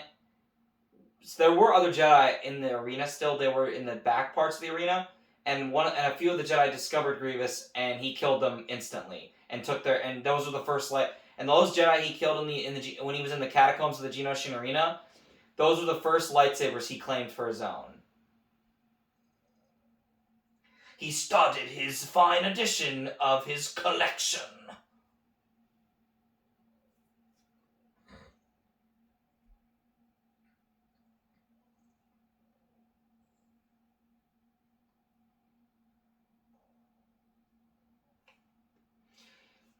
It's just so cool to see all these CG clones and, you know, live action actors as Jedi taking on an entire army of CGI droids that aren't actually there. It's just, to me, it's just so cool, dude.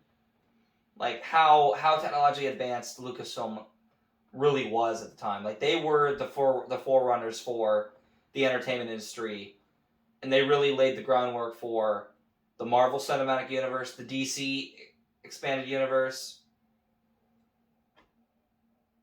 Just all of it, dude. Like, George really set the groundwork for digital technology and the improvements of technology and CGI and all of it, dude. Like, he really... George is the man that so many people have to thank. And here's the thing. The other important thing about Attack of the Clones that people don't understand, this was the first full-length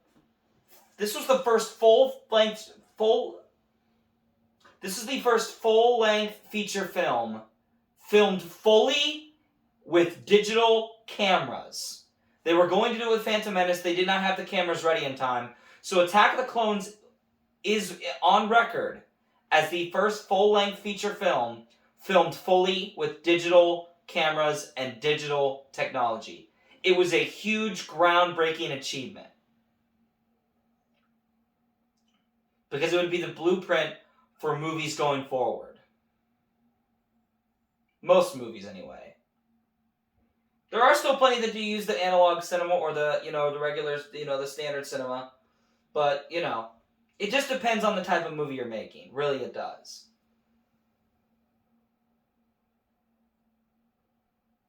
But this movie is an absolute achievement. It may not be the best story-wise of the entire series, but...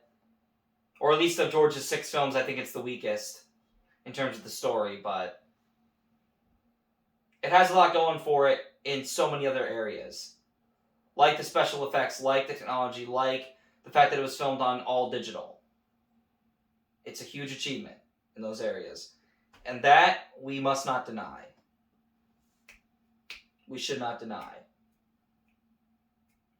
Doesn't mean you have to like the movie, it just simply means, I would say, respect its achievements in the areas it succeeds in. Which is still a very impressive movie to this day. After 20 years, this movie still holds up very strong.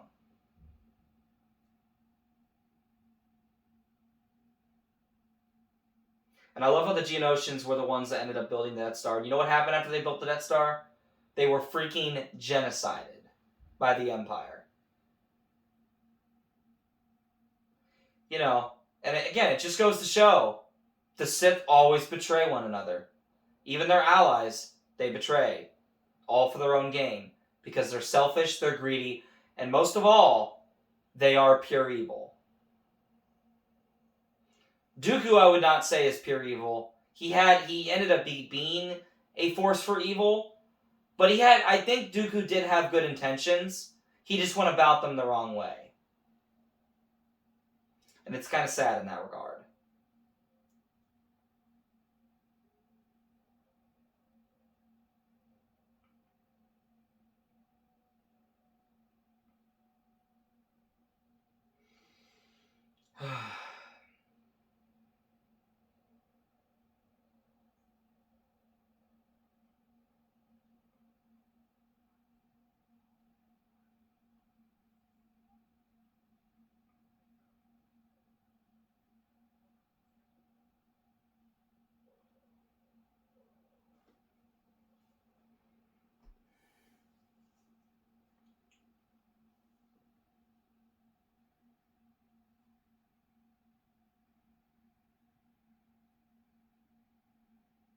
It's also cool to see the clones that are like, not just the Phase 1 shinies, with just the plain white armor. I love seeing the clones that have the blue skin on them, or like they have the red stripes or the yellow stripes. It's cool to see those clones too in live action.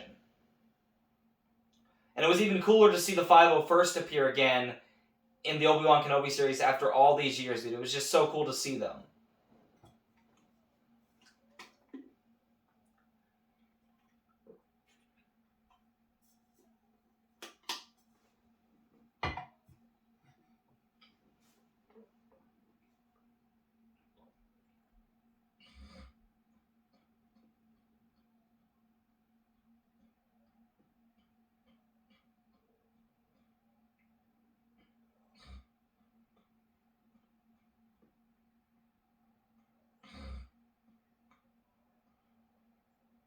Oh, Lord.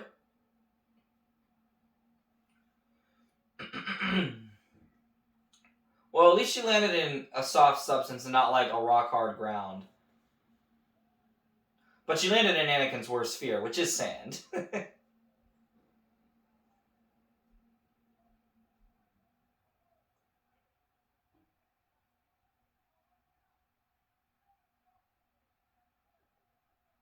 So you don't care if millions of other people die because you want to save your love. Bruh, she landed in your worst fear, sand. I think you might want to quit while you're ahead and just do what Obi-Wan says. Yeah, there you go. Yoda's like, done being a little scrubby is good.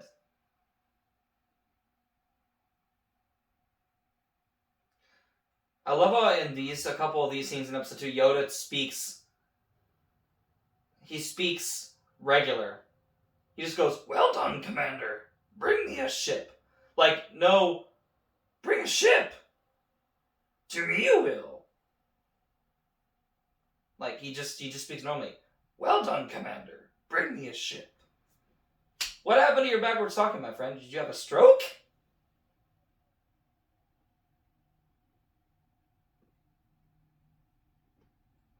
Oh, you idiot. And you see, when you're impatient and you act like an idiot, you get wrecked. Alright, kids, remember, don't be like Anakin or you're gonna get tasered and your arm cut off. Now, unfortunately, Dooku used a lightsaber form known as Form 2 Makashe. Obi-Wan uses mainly at this point in the timeline Form 3 Sarisu, which is the most offensive Jedi lightsaber technique. However, Form 2 sees through openings of Form 3 and finds weak points. So, and not to mention, Dooku, if you don't know, Dooku is one of the best duelists of the Jedi Order ever. And I mean ever. He rivals, like, the only ones that rival him are Mace Windu, and of course Master Yoda tops him because Master Yoda is, he's been around for almost 900 years. I mean, Yoda's just a Giga Chad. And he has lots and lots of experience. Hundreds of years of experience. But Mace Windu was also one of the most skilled Jedi. And I'll get into why his Form 7 Vapad, Mace Windu's handcrafted Jedi form of Form 7, is so important in episode 3 when he fights Palpatine. Yikes! Oh! Yeah, that probably did not feel too good. It always makes me cringe a little bit, not gonna lie. But Anakin does come in clutch. Kinda, sorta. Now, Anakin not only knows how to use Form 5 Jujemso, which is a very aggressive lightsaber combat, he also knows how to do akimbo lightsabers. He did learn how to do that. Unfortunately, he's not as skilled with it, and that was due to his height and also just the length of his arms and his aggressive lightsaber style. Whereas his Padawan Ahsoka used Form 4 Ataru, which is very acrobatic and very much in the nature of her character to be very acrobatic. So when she gets her Shoto blade down the road in the later seasons of the Clone Wars, it makes sense that she uses double lightsabers. And it works well with her lightsaber form. And there goes Anakin's arm. Nice.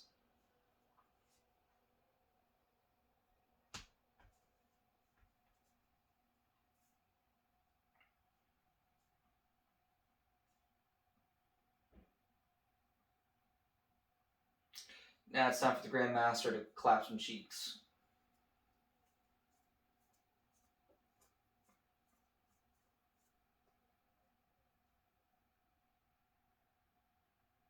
think I might go grab food first, and then I'm gonna let it settle, and then I'm gonna work out. Honest to God, I think I'm gonna probably do that, to be fair, because I am honestly pretty hungry, and I don't want to work out on low fuel. I want to have my fuel and then get it done, and then I got other stuff I gotta take care of today. I gotta make sure the camera's still filming. I've seen this movie a million times. I gotta keep making sure that it's still filming. I always like to do that. Okay, good, it is. I am glad to hear that, because this is going to be a much bigger upload by a few minutes than yesterday's upload. So that's good. That is good to know.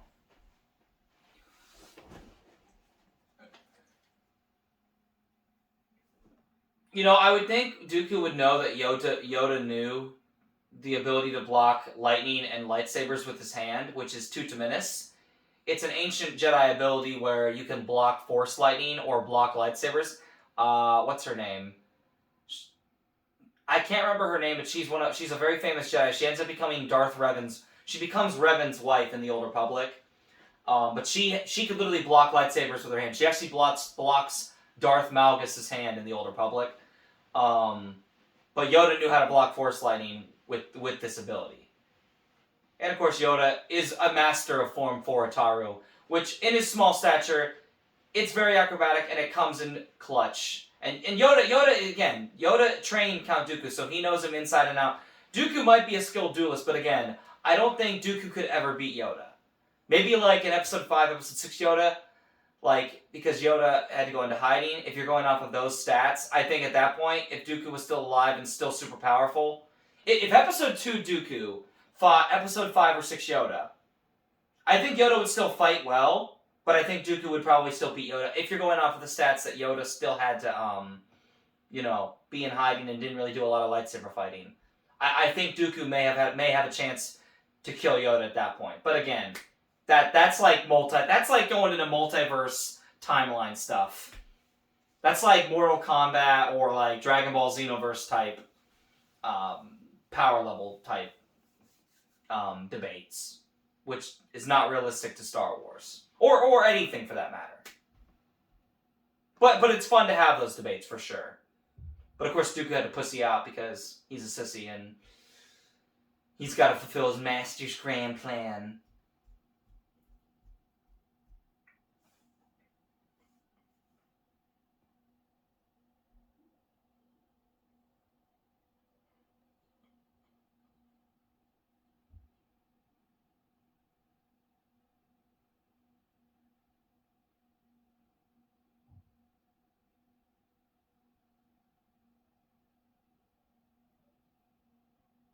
I love seeing like the balls up for the Trade Federation Lucrehulk ships that we see in Episode 1. I love seeing the balls just like connect into like the Lucrehulk ship as a whole. I just always thought it was very cool to see that.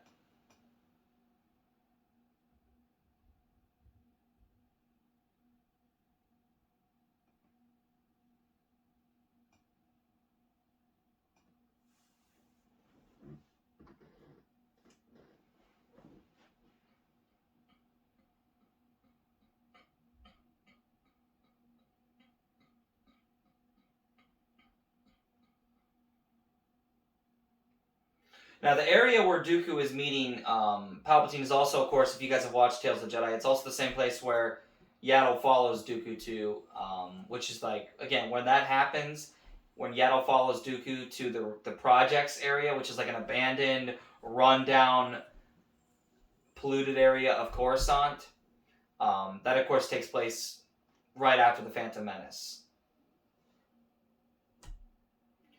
But, of course, Dooku and Palpatine. Dooku is Palpatine's,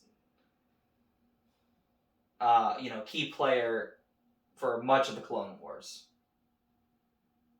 And then Grievous is Dooku's lackey. Pretty much Grievous is Dooku's lackey, and Dooku is Palpatine's key player. And he's also, of course, the leader of the Confederacy of Independent Systems, which is the opposite democracy, opposite of course, the Galactic Republic.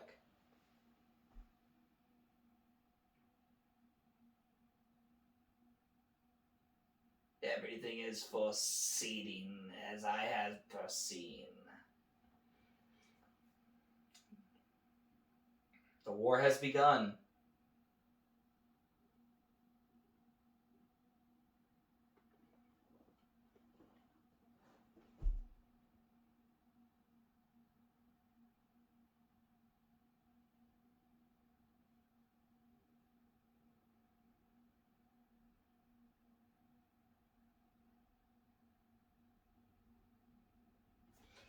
this is still filming properly. I want to make sure it's still filming.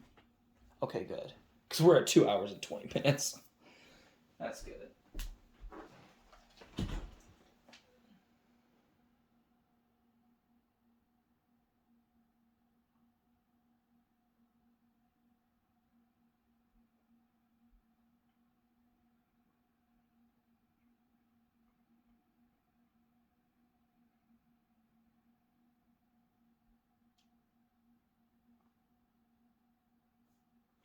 So here's the irony of Attack of the Clones. Okay, Mace Windu at the beginning of this movie told Chancellor Palpatine, "There's not enough Jedi to maintain that kind of peace. We're keepers of the peace, not soldiers." Ironically enough, not only did they create a clone army, or do they allow the clone army to fight for them, but which again the clone army does come in clutch. I mean, it could have gone the droid's way. It honestly probably could have, and Palpatine could have rolled with it. I don't think that was his grand plan, of course, but I don't know. The point is, the Jedi become what they swear not to be, which is they are not soldiers. They say we're keepers of the peace, not soldiers. The Jedi literally become soldiers and they become generals, which is not what they are supposed to be. And they basically marry the Republic Senate, okay? The Jedi literally marry the Senate. And as a result of all of this, they become too mired in affairs that they have no business being involved in. Yes, they could go and be, negotiators in the war. Yes, they could go and be peacekeepers and solve disputes throughout the war. And, all the issues that come with fighting a war, okay? They could still be involved in a way and being peacekeepers. But ultimately, they choose to be soldiers. Now, yes, they do win the war, but unfortunately, it leads them to be blindsided by their own soldiers, the clones, and they end up missing the big picture that, had they not gotten involved, I think they would have had clearer heads, and they would have prevailed and found out Palpatine's plans and destroyed the Sith. I honestly believe that. Now, it still could have gone the way that they were soldiers, and Anakin, had he just made smarter decisions and had they trusted him more, I think ultimately Anakin could have had a clearer head and prevailed as the Chosen One, brought balance to the Force earlier, and destroyed Palpatine and the Sith's plan. And then they would have had to work out the details of him having kids later. But anyway, it is what it is, and it ultimately comes. Nothing is perfect. We live in a broken society, and that's what George is trying to say. Is we live in a broken society where things don't always go the good side's way. And it's true. But anyway, guys, thank you guys for joining me. And tomorrow I will see you guys for Clone Wars Season 2, Episode 16, Season 1, Episode 16, and the Clone Wars movie. I'm probably gonna film that later tonight, and that will get uploaded in the morning. And then I will see you guys also tomorrow for Season 5, Episode 20, and the first 4 episodes of Season 7 of the Clone Wars. So until then, guys, take care. God bless. Be careful out there for all those that are Black Friday shopping. Be careful. And remember, the Force will be with you. Always. Take care, guys.